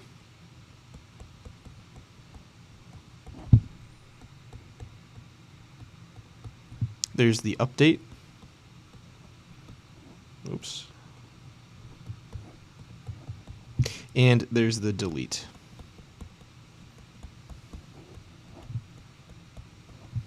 And so these are pretty much the methods you will use to communicate with the database tables. So if we were to make a select statement, you would basically be saying select something from the first name column, and you can give it like a variable of where first name equals Frank, and then it will return the Frank name back to you, or that row. And so there's more to this, and the same goes with the insert into. So say you wanted to insert something into the first name, or into the table, and with only the first name column, you can do an insert into, and it would insert in a, we'll say we want to insert in a new name like Tom, and so we could insert in a new, we could insert in the new name Tom. Same with update. Say we wanted to update Tom's name, and we wanted to change it to Alexis. So we could say update to Alexis. And then if we wanted to delete someone, we could do a delete statement, and say we want to delete Alexis now from the table, we just delete Alexis in total. And so I'm actually going to give you examples of how we can use these different queries, but for now I just wanted to get you thinking of like a database is a collection of tables, and tables are a collection of columns, and the columns have data, also called rows. And so, yeah, that's a very, very brief introduction into the structured query language and databases. I don't expect you to fully understand what's happening right now. I'm also not going to do a complete deep dive into everything SQL has to offer, because that's a lot. But I will get you started on creating a database in the following lectures, and inserting specific data. And then at the end of this section, you'll learn how you can actually remotely connect to the database. Maybe it's from an API to actually automatically add data as you get new customers or something. So follow along in this section, and you'll learn about databases, the structured query language, and how to connect to it remotely.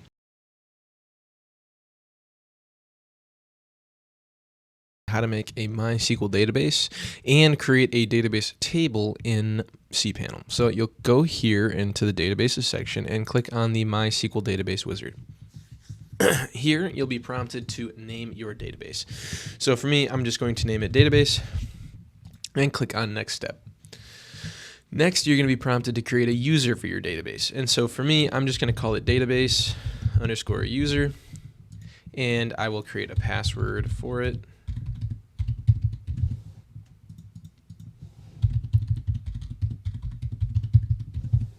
There we go. And I will click on create user. And now you have to give privileges for your database to that user. So this will depend basically on what your use cases are. But for me, I'm just going to give this user all privileges and click on next step.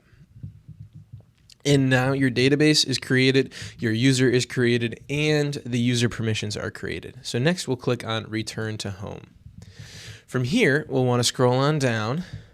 Went too far. Back to the databases section. And to verify all of this was done, we'll click on MySQL Databases.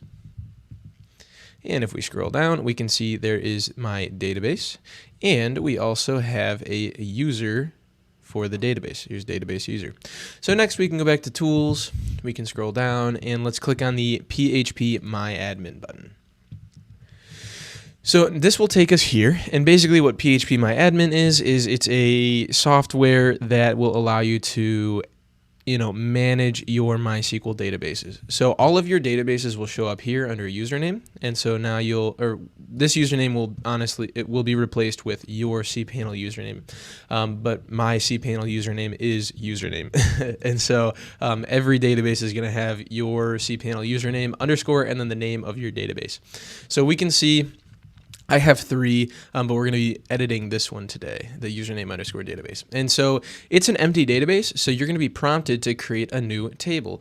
So let's create a table. We're going to name this table users. And we're going to give it 4 columns, and we're going to click on the create button. Next, you'll be prompted to create names for your field columns and give it the type of field that it is. So the first one is going to be first name, and this will be of type varchar with the length of 50. So what this is saying is that the column first name is going to have the data type of variable characters, which means that it's basically a string. And so imagine your name of John Jones is, say that's your full name. So first name would be John, and it's going to have a type of varchar, and the length that it could potentially be is 50. So 50 is going to be the maximum length for someone's first name in our database. And if we do last name, Jones would be the last name, and the maximum length for a last name in our database would be 50 characters as well. The next one is going to be age, and we're going to keep this as integer, and that's because an age is a number value. Integer is a number without decimal points. And the next one is going to be occupation. And we'll make this a varchar as well with length of 50. So now we can actually preview our SQL database by clicking this preview SQL, and this is the actual command that will be run in order to create your table. So I'm going to click close, and I'm just going to click on the save button here, which will then create our database table. So now we can see we have the users table here. And if you ever want to create a new table, you can click on this new button, and you can actually, add the number of columns that you want, and you can click on this go button, and it will add more for you. But anyway, we now have our users table, and you will see that it has nothing in it. And so in the next videos, I will explain exactly how you can insert data, how you can update data, how you can select data, and how you can delete data from your database.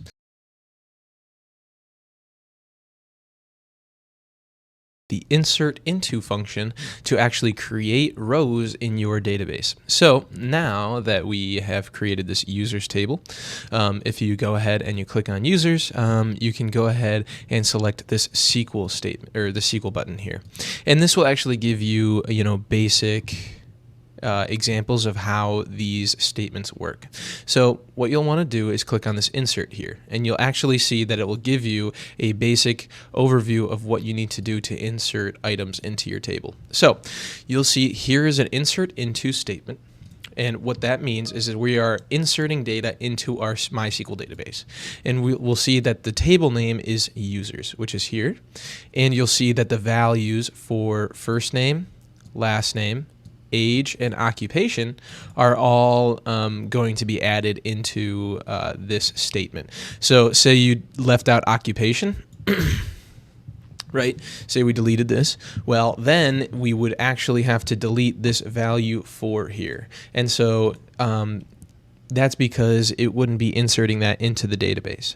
So if we see this values section here, that means that value 1 is going to equate to the first name. Value 2 is going to equate to the last name.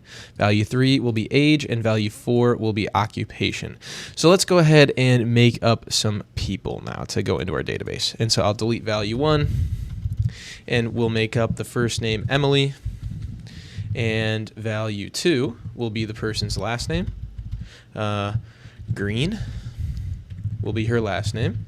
Value 3 is going to be the age, and we're actually going to delete the quotes around value 3, and we'll say that she is 19 years old because the quotes mean that it's not a string anymore and that it's an integer value. And value 4, we still need the quotes, and we'll say they are a therapist.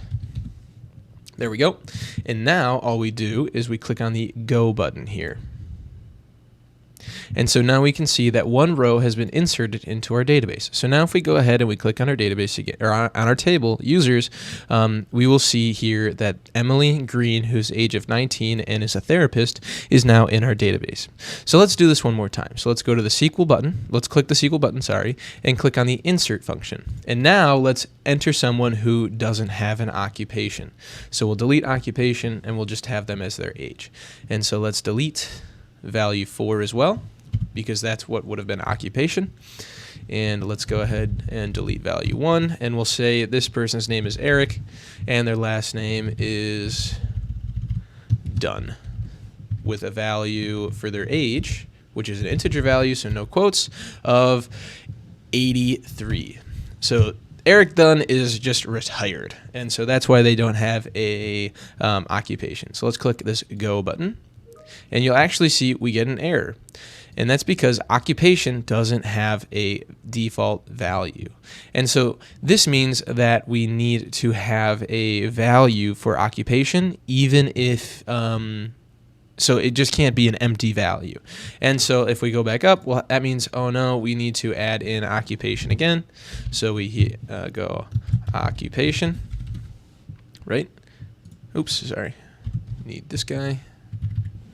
There we go. And for the values, we need to add in, since he doesn't have an occupation, of unemployed.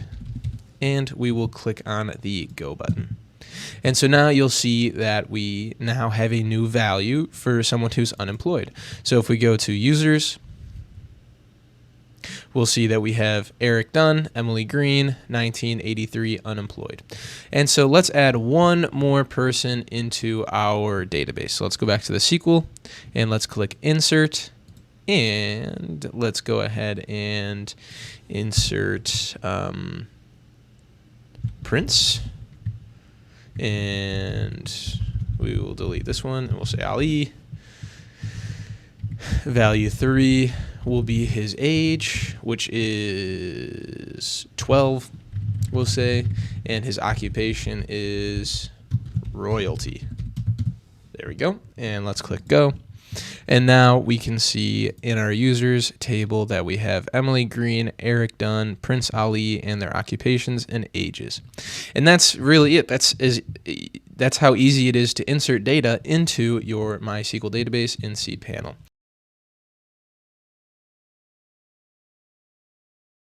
Update function in SQL. So if you go back and remember what our database looks like now, we have Emily Green, age of 19 and is a therapist, Eric Dunn, age of 83 and is unemployed, Prince Ali, which is age 12, and his occupation is royalty. Right, maybe Eric Dunn got a job, and so he's no longer unemployed. He works as a car wash individual. So, because he's retired, he's bored, he needs something to do, so now he works at a car wash. So how do we update that data? So what you want to do is click on the SQL button again, and you want to click on this update button, which will give you an overview of what the SQL statement needs to look like. So we can see here, update users, which is the user table, set, which is setting the data, first name equal to this value, last name equal to this value, age equal to this value, and occupation equal to this value, where 1. 1 means that this will have, this will be the first record in the first row in the table. So we're going to go ahead and actually delete first name, last name, and age, and just leave the occupation, because all we want to do is set the occupation. So now we're going to set this to car wash person, and we're going to say where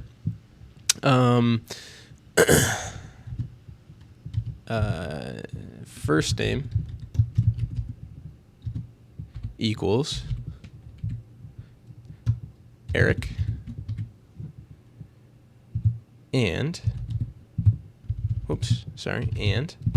oh no, I accidentally did a tab, and here last name equals done. Bam. And so let's read this over.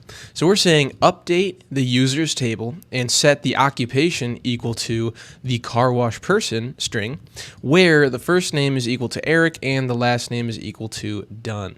And so now let's click on the go button, and you'll see that one row was affected and the query took this long. So what is this where statement?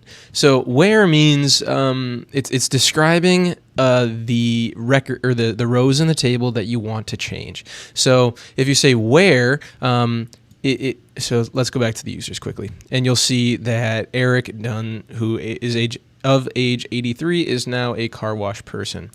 So if we did an update statement where we just said occupation equals car wash person, it would change the occupation for everybody. We needed to give descriptive values in the table of the person we wanted to change. So we said where the first name is equal to Eric and the last name is equal to done. And then we changed his occupation to car wash person. And so, yeah, because of that, we were able to only affect Eric Dunn. So now if we go back and let's actually make everybody's age 20, and I'll show you how to do that. So let's go to SQL, let's click on the update, and let's go ahead and delete everything except for age. So we'll delete that, and we will delete that, and we'll say age is equal to 25, and we'll actually just delete this where clause. And let's click on the go button, and and so now we'll see that all 3 rows in the database were affected. So if we go back to users, everybody's age is now at 25 because we didn't give any descriptive values to what we wanted to change in the data, the specific rows.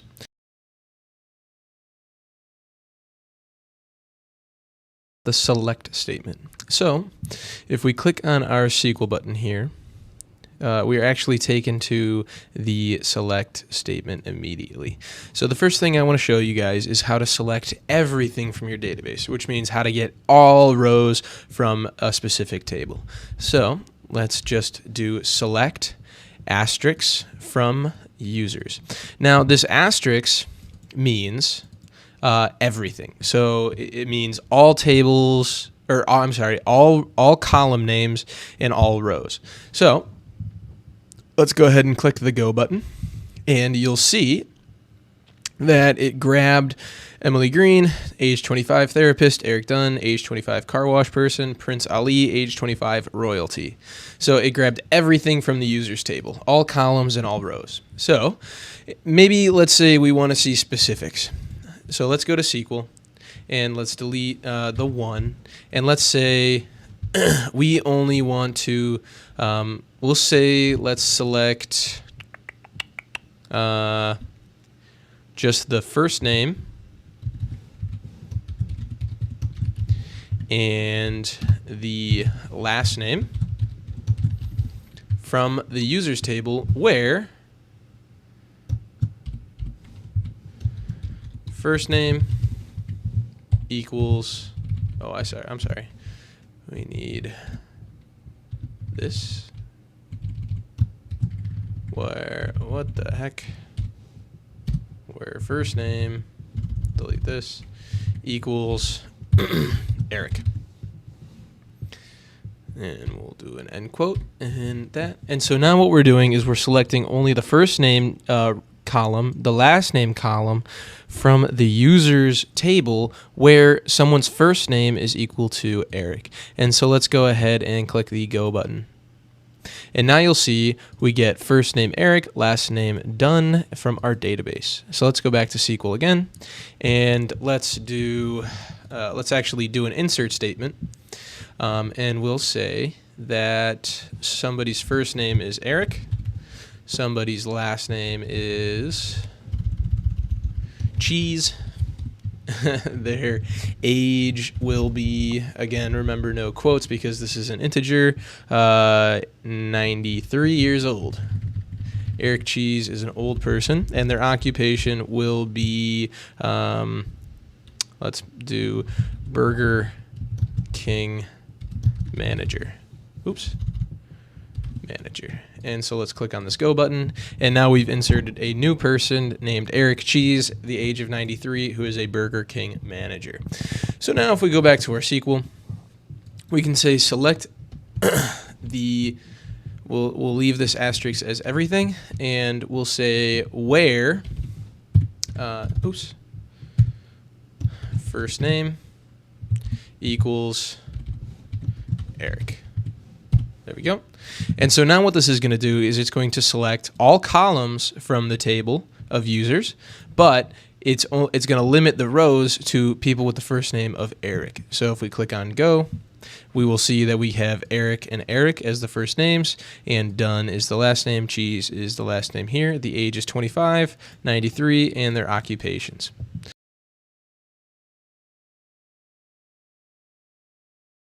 How to delete items from your MySQL database in cPanel.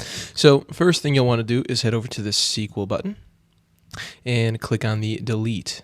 So important thing to mention here is if you say delete from users, this will delete your entire table. So do not do this. What instead you need to do is add a where clause to be very specific on the rows you want to delete. So for example, if we go back to our users page, we can see that we have two Erics. We have Eric Dunn and we have Eric Cheese. So let's say we want to delete both of them from our database for some unknown reason. So let's go to SQL and we'll click on the delete, and we are going to say delete from users where the first name column is equal to Eric. There we go. And let's click on the go button. And yes, I do. And so now we can see two rows have been deleted from our database. So if we go back to our users table, we can see we only have Emily Green and Prince Ali left. And so yeah, that's pretty much it. And so now let's say we have the age of 25 for both of them. Let's go ahead and go back to our SQL statement, and let's delete somebody based on their age. So let's delete from users where age is equal to 25. And now this will delete the last two people in our database. If we click go, click OK, And we can see 2 rows have been deleted. And if we click on users, we can see there is no longer any data in our table, which is the only table in our database. Awesome. So yeah, that was it. Thanks for watching, guys. And I know this is really quick. I tried to go over the general use cases for SQL and how to basically use general SQL statements. If I were to go over everything in SQL, there's too much. It would be its own course by itself. So yeah, I hope that you guys continue on learning SQL because it's super useful. And in the next lecture, I'm going to show you how you can connect your MySQL database to the internet in case you want to, make an API, application programming interface, that can connect to the SQL database and return specific items to your user. I'm not going to make an API in it. I'm just going to show you how you can connect it to the internet. And then from there, you can choose your API of choice and log into it and start doing SQL statements and such from your API.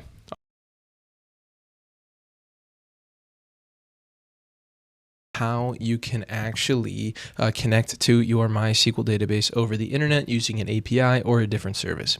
So if you'll scroll on down to the databases section, you want to click on this Remote MySQL. And once we're in here, this is where you can actually add an access host. So basically anything you add here, that IP address will be able to access all of your MySQL databases. So you can't do it at a granular level. So let's see here. If you add in a % sign, then you're saying basically that any IP address on the internet can attempt to access your MySQL database. They will need to know the username and password of your database user, but if they figure that out, then they'll have access to your database. So you should try your best to limit this to IP addresses on the internet that you want to be able to access your database. So I'm just going to add % sign in here for now, just for an example. But say you had a API, or there was a host that was trying to access your MySQL database on the internet that was located at 20.20.20.20, then you would just add them here and you would click on add host. So I'll add the % sign, which means that any IP address is able to access my database. So I'll click add host here. And now you can see that the % sign was added to the list. And now this allows any computer to try and log in to the databases. There we go. And we'll click on update, go back, and we'll see now our comment is here. The next thing you'll need to do is go to your tools and go down to MySQL Databases. And then you'll actually need to get the name of your database. So your database name will be username, your cPanel username, and then the database.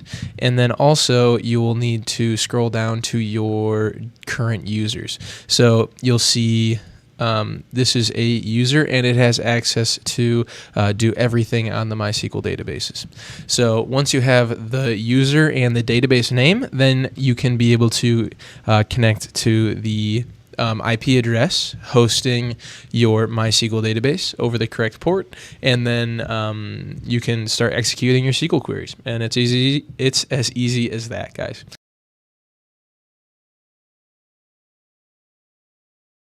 The visitors section in the metrics. So if you click on visitors, and now you get to select a domain.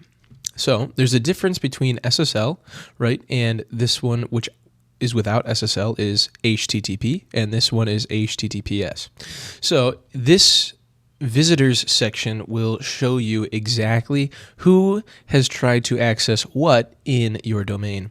So if you click on the SSL version, right, for me, I'm going to click on the SSL version, you can actually see a few things. So here is the user agent for the person or the computer that attempted to access a specific resource. Here's the IP address that tried to access that resource, and here is the URL they were trying to access. So somebody at 68.49.151.226 tried to access the /.git/config path in my in my actual folder structure. So if we go to Tools and we go to File Manager and we scroll down to the public HTML, we can see here's Git. And what were they looking for? 1 second, sorry. Visitors, the SSL. They were attempting to access the config. And so actually there is no config here. So they were probably given a 404. Oh wait, actually here it is right here. Apologies. So what happens if somebody tried to access this? So if we go here and we actually go to React app.domains, here we go, and we paste this in. That user is given a 403 forbidden and they can't access that document. And so if we go here, we can see that the size in bytes was 0 because the request was denied. And we can see here somebody else tried to access the environment variables. Other people were trying to access different things. So here, this IP address also tried to access the git config. Somebody here attempted to access something called an AWS credentials. And so you can actually see these might actually be attacks. So this person is trying to steal our credentials for some AWS service, Amazon Web Services service. And so, maybe because I don't like this person, I can go to Tools, go to, I don't like that IP, whoever's attacking me with that IP address, I can go to Tools, and I can go down to Security, and I can click on the IP blocker here, and I can add in that IP address, and then that IP address will no longer be able to access anything on my system. So if I go back, I can go back to Visitors, look at the SSL, and you know what, let's actually block that person. So whoever was trying to get our AWS credentials, I'm going to copy their IP address, and I'm going to go back to Tools, and I'm going to scroll down to the IP blocker. I'm going to add them in, and now they can no longer access my system. Site quality monitoring. So you can get to it by clicking here, or if you scroll all the way down to metrics, you can click it by clicking on the site quality monitoring here. So what is site quality monitoring? Well, it's something that cPanel offers where you can check how fast your page loads, check if your images are the appropriate size, check if you have any broken links, check if you have well-configured cookies, continuous uptime monitoring, mobile optimization. You can do lighthouse scores, and if you don't know what a lighthouse score is, it's something that Google put out where it basically tells you how you're doing with search engine optimization, and that includes a lot of these items here, like mobile optimization, etc. So it just gives you a score of how your website is doing on the internet. And then there's also up-to-date security certificates. So to get started, you have to scroll down and you choose the domain that you want. I want my main domain, and I am going to enter in an email address that has never been used before. So I have an email address at info@react-app.domains.muffinmanhosting.com,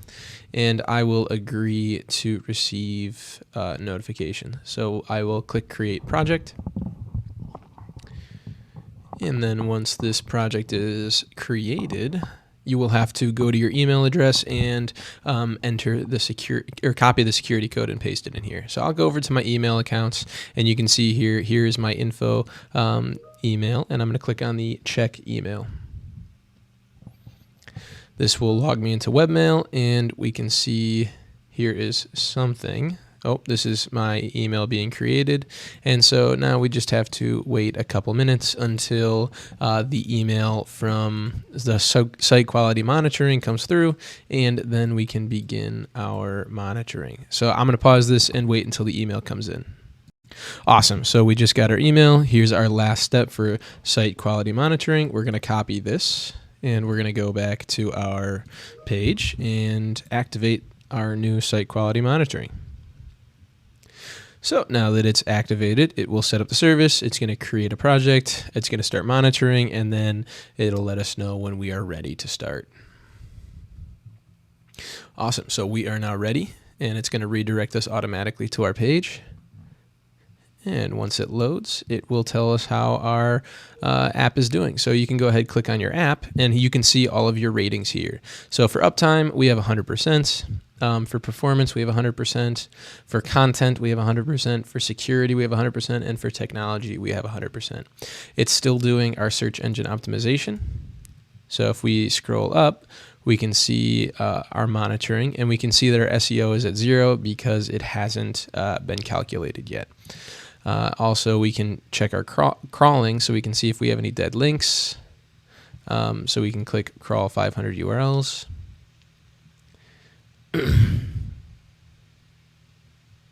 And so this will search to see if any of the links in our page don't function. And if they don't function, it will let us know. So we're going to let this search for a second. And we can see that we searched 4 pages. Oh, there we go. And they all seem to function correctly, which is great. We can also check out our settings. And so anyway, let's go back to our content summary, and we can see what's going on here. We found some faulty content, dead links, or missing elements in the project. This must be corrected, sorry.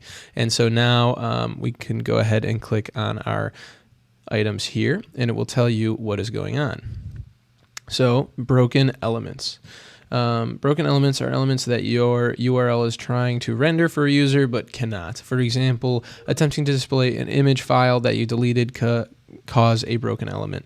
And so we see 41 resources loaded and 1 resource is faulty. So we can check out our faulty resource, and here is what happened. So it appears that there is some sort of link in our page where it's attempting to reach out to leostop.com and it isn't working. So therefore we have a broken element. So all you'd have to do is go into your website, find this link and remove it. And then we would have our content would be 100 again.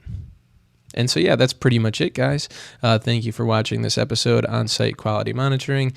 Do be sure to look at all of these every now and then. So like you can see here, it does it every 7 days. So go back and check this every 7 days to make sure that you are staying 100% with your site's quality. The bandwidth section in your metrics. So if you go ahead and scroll down to metrics, and you can click on this bandwidth section here, and all this is just telling you how much resources you've used transporting data back and forth between the server. So we can see in the past 24 hours, HTTP, which is the protocol, has used most of my bandwidth, if not all of it. Over the past week, we can see how much was used for HTTP over the past year, and we can actually get a good graph showing what was happening.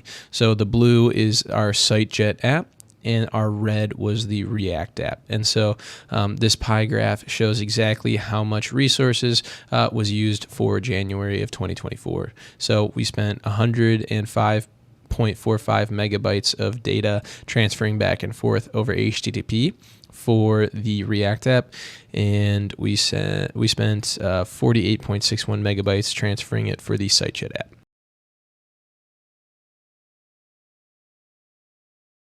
AWSTATS. So if you scroll down to the metrics section, you can find AWSTATS here. And so if you click on it, and then you want to find the domain that you're looking for. So for me, I'm going to choose my main domain, which is reactapp.domains.muffinmanhosting.com over SSL, and I'm going to click on the view button, and you'll get this page. So basically, AWSTATS attempts to give you a very big overview of how your website is doing. So it shows you your unique visitors, the number of visits, the pages that were visited, the number of hits, and the bandwidth. So 563 pages were visited and 2,742 hits were used. So hits are the number of files requested from a server, including pages and images. And so like the hits is going to include images, whereas the pages is just going to be pages. So like our main page, our work page, etc. So we can go ahead and scroll down, and we can see a monthly history. So this website's only been up for January of 2024. And so we've had 40 unique visitors.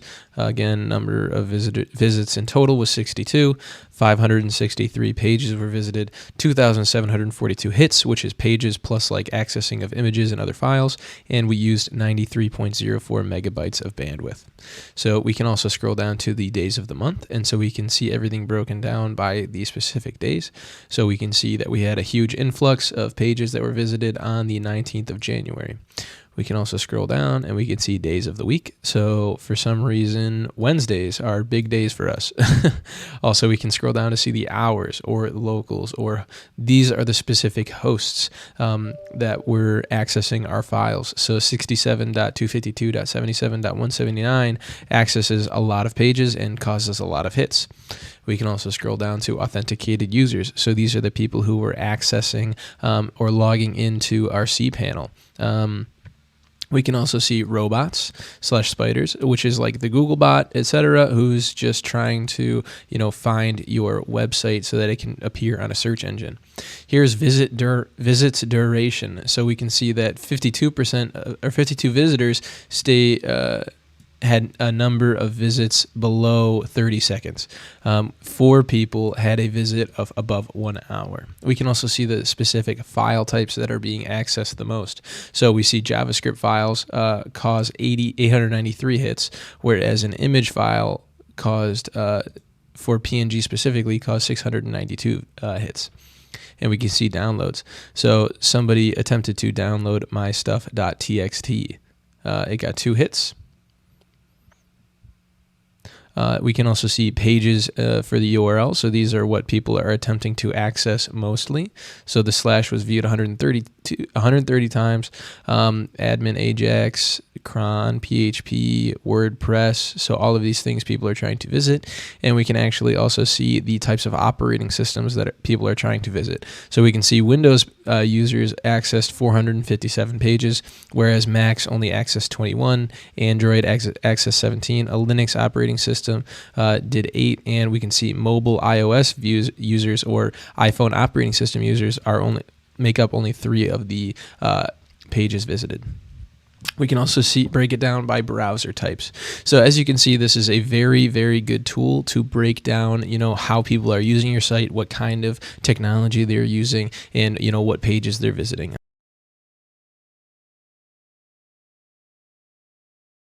Error section for metrics. So if you scroll on down to metrics, you can click on errors. And this is going to be a really short one because all it is this quick page. And so all it does is it shows you the latest error message. So you can see there was an access error because this client was denied by the server configuration to access the git config, which I believe I tried to access in one of the earlier videos. And so that's probably me. And same if we go down, we can see there's different items here. We can see that they were forbidden by the options directive. And so, yeah, it's pretty much just the ability to see any errors that had occurred. And it's good to look at these because then you can see if there's different things that are broken. Like it says here, you can see to find broken links or problems with missing files. So you'll see like if there was a file that somebody wanted to get that wasn't there, it would show a 404.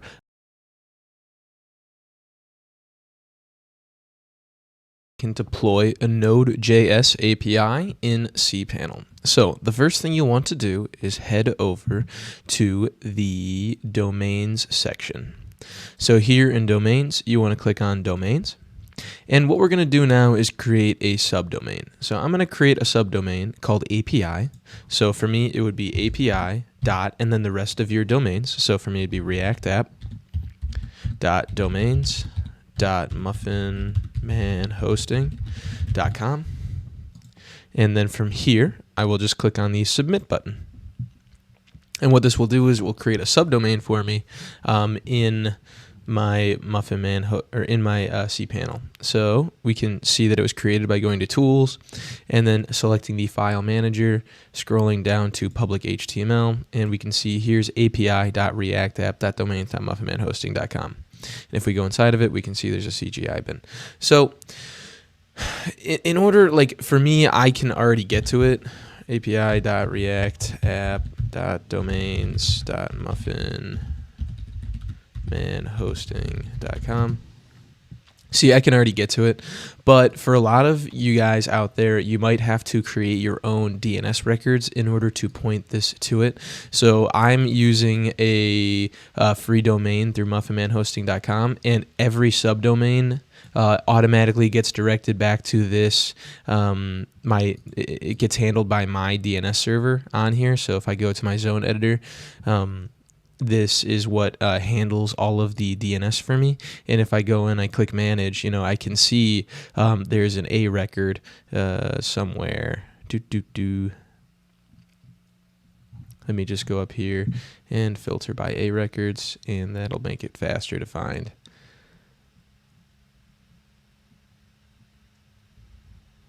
There it is. So api.reactapp.domains.muffinmanhosting.com is now an A record pointing to my server because I created it through cPanel. But if you have your own DNS servers out there, like if you're hosting through, if your DNS is managed through GoDaddy or something, you'll have to go make an A record for your new API domain and point it to the server in order, and make an A record for it in order for it to be translated. So for people to get to it over the internet. So if you can't get to it, it's likely you have a DNS misconfiguration. So to this bin. So after you do that, make sure you can access the subdomain before you go ahead and try to follow the rest of the steps. So now let's go back to tools. And I'm going to show you guys the code now for my API. It's very, very basic. Here it is. And so all that happens is it's listening on port 3000, and I have a status and an example. So when you host your API, though, on cPanel, it's going to be listening over port 80 or 443. You don't get to choose the port that it runs over. Now what you have to do is you need to grab specifically, if we go back here, the index.js and the package.json and compress them to a zip file. Now, this is important because we only need these two files. We don't want the node modules and we don't want the package lock.json. We only want the index.js and the package.json files. If you have any other files, you'll also want to compress those into the zip file. So say you're using an MVC architecture where you have your model, your view and controllers, your views and controllers, you'll need to compress those to the zip file as well. Just leave out the package lock.json and the node modules. Every other file you could ever need and is needed for your API, do put it into the compressed zip file.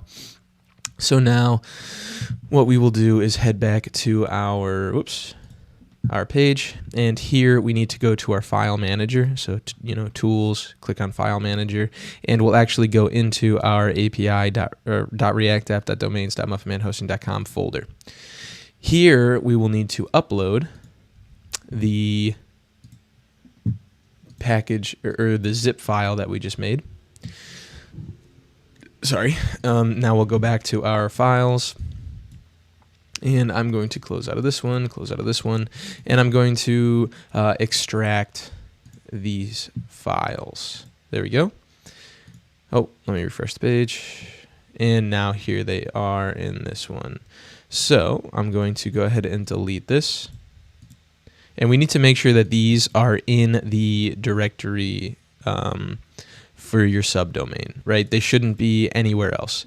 And so now if you tried to, you could access the index.js, but we don't want to do that. What we want to do is scroll down and get this thing ready to be a API now. So if you scroll down to software, you're going to click on set up Node.js app. And if you don't have this, that means that your hosting provider doesn't have this enabled for you. So you might have to ask them to get it enabled or switch to a different hosting provider.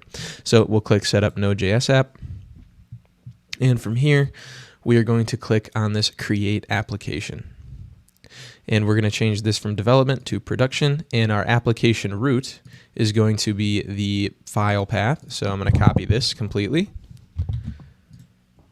right here, and then I'm going to put a slash at the end indicating that it's after that it's in this folder, the api.react-app.domains.muffinmanhosting.com folder. And now the application URL, I'm going to change to my subdomain of api.react-app.domains.muffinmanhosting.com, and the application startup file is going to be index.js. And so, like, a lot of people might have this as app.js, whatever the startup file is for your application is what you need to do. And then the next thing you're going to do is just simply click on the create button. And this will take a second. Okay, and now my Node.js application has been created. So if we go back over here and I click refresh, we will see that it created a few files for us. So there's a .htaccess file, a temp file now, and a public file. And so this is important because the .htaccess file actually shows or actually tells the Apache web server how to, oops, didn't mean to do that, how to access the different paths in your index.js file. So like, say you have 100 different paths, it wouldn't understand if you just went to those 100 different paths without this .htaccess file. So let's go back here. And so the first thing you need to do is, and if you try to test it, it's not going to work. So you need to go ahead and scroll down and click on this run npm install button. And what that will do is it will go into your package.json file and it will install all of the node modules that you need. And so then after this is done, we'll actually see the node modules file show up here. And then after that, all we have to do is restart our application and then it will be working for us. So we'll give this a second.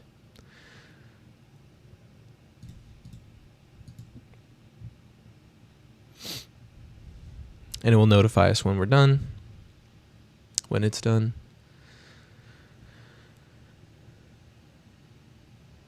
Okay, I'm going to pause the video until it's done and then I'll come back. Awesome, and so now the npm install has completed successfully as this message shows. So I'm going to click X here. And I'm just going to scroll up and I'm going to click Stop App. And then I'm going to click Start App again, or Start App, and then go to my file manager and I'll refresh the page and you can see there is now a node modules folder. And if I go to api.react-app.domains.muffinmanhosting.com/status, which was one of the paths in my Node.js API, and I press enter, you'll see that it returns a JSON object called status and it shows running. The other, and if we go back to our code, right, you can see here status, and the other one is /example. So I will go to /example, and you'll see that it returns a JSON object with the key of awesome and the value of example. And yeah, it's that easy to get your API up and running. I hope you guys enjoyed this video, and if you ever need to stop your API, you just click the stop button to make edits to it, or you can just simply destroy it by clicking this destroy button. But if you click the destroy, it doesn't delete all of the files in your path. So what you would need to do is after you click this destroy button and you wanted to reuse the same path, you would have to go back to tools. You'd have to go down to your file manager, back to your public HTML. You'll have to go into your api.react-app.domains, or into your subdomain path and delete everything in here in order to completely restart.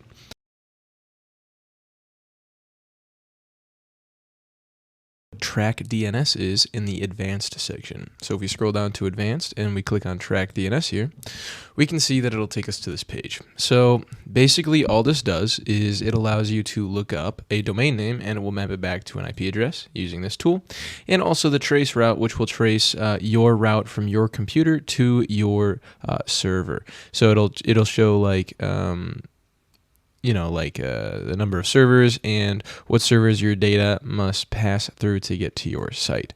So if you just click trace, it'll just do it for you, and then you'll be able to see the details. It can take a couple of seconds.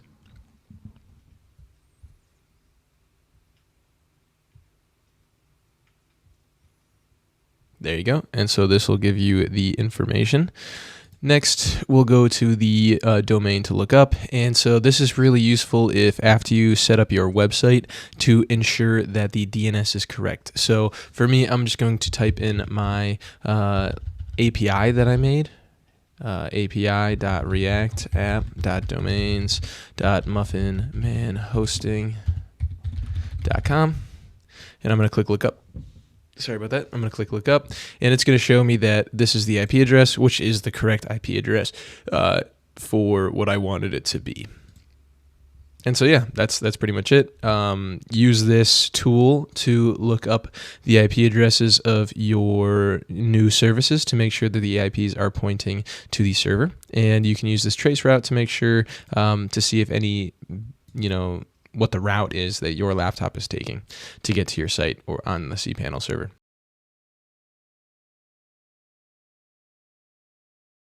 Indexes. So if we scroll down to advanced and we select the indexes section, what you can do with this is create a way for your specific folder paths in your file manager to be visible or not visible. So what I mean by that is, let's go to my domain of react.app.domains.muffinmanhosting.com, and we'll go to images.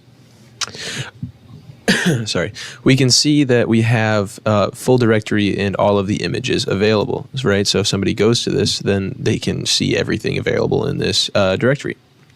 Well, if we go back to indexes and we scroll down and we click on public HTML and we select images, right? We can see this is the only folder in this path. We can click edit and we can click on no indexing. And then if I click save, right now, when I go ahead and I refresh this page, it's going to give me a forbidden sign. So what is happening? So it's saying that you can't traverse the directory, like you can't look at it. But if we were to put in a direct file path, like c1.png, we would still be able to see the image, right? So let's go back. And now let's say I want to be able to see only the file name. So now we can select show only the file name, and we'll click save.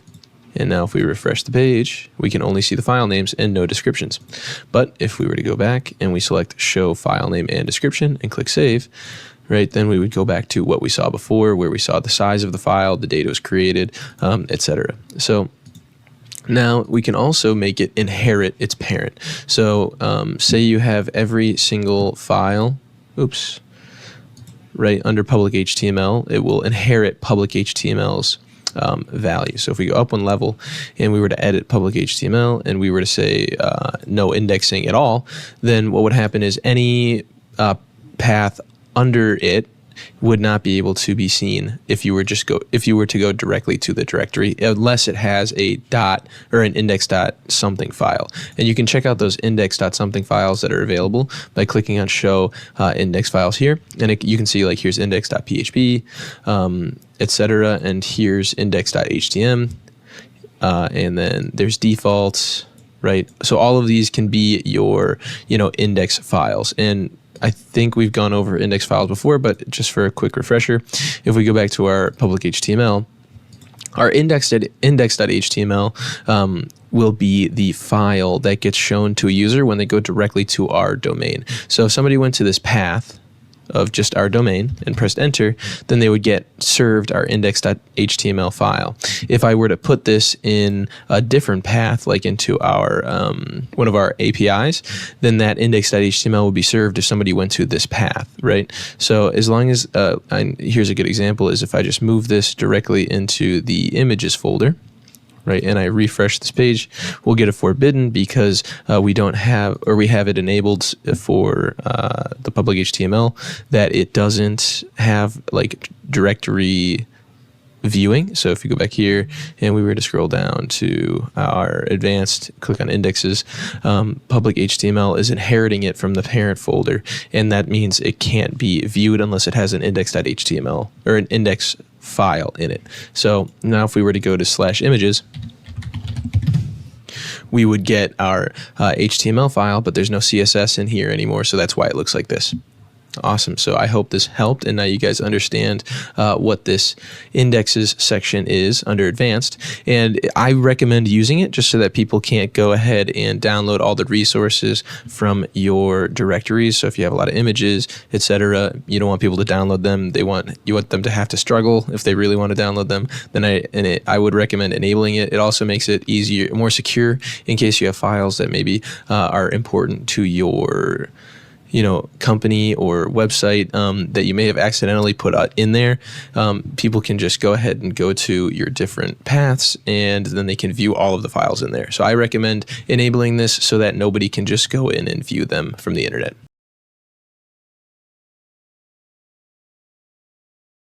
The different types of errors that can happen in cPanel and how you can handle them with error pages. So if you go ahead and scroll down to advanced, you can click on error pages here. And you'll see the different types of really common errors, which is bad request, authorization required, forbidden, not found, and internal server error. So let's go ahead and edit this not found page. So if we go to my domain, React app, .domains.muffmanhosting.com, and we give it a path that doesn't exist, like LOL, right? We can say, it'll say this page can't be found, and we can refresh it, but nothing's going to happen. And so this is obviously in Microsoft Edge. So if we go back to error pages and we click on the not found, we can actually add different types of things into it. So we can click on the referring URL, the requested URL, the reader. Let's give it different lines too. We can click on this, the visitor's browser, so like the type of user agent they're using, and we can do like the server name. There we go. And so if we go ahead and now we refresh this page, we have to scroll down and click on save, and then we can go back. Let's click on the refresh button, and you'll actually see that we get a long string of things. So we have, if we go back, we can see that the refer URL is none, so no URL referred us here. The request URI was /LOL. The user agent for the user is this here. And the server name is reactapp.domains.muffmanhosting.com. Whoops. And so yeah, error pages are that simple, and so you can actually edit it so that it says whatever you want it to, and so yeah. But these are pretty common things you can add into it. And so yeah, now if you go back, you can do this for all the different types of errors that occur, and you can choose the domain for the errors that occur. So like say if we have an API error that happens and we have like a forbidden, we can edit this and make it say whatever we want, and we can also show all the HTTP stat error codes that could occur. And so here are all of them. A lot of these won't be in use. I would just stick with the common different error codes, such as forbidden if somebody doesn't have access, same with authorization is required, and the not found. Internal server error is also a very good one, as that can happen pretty often.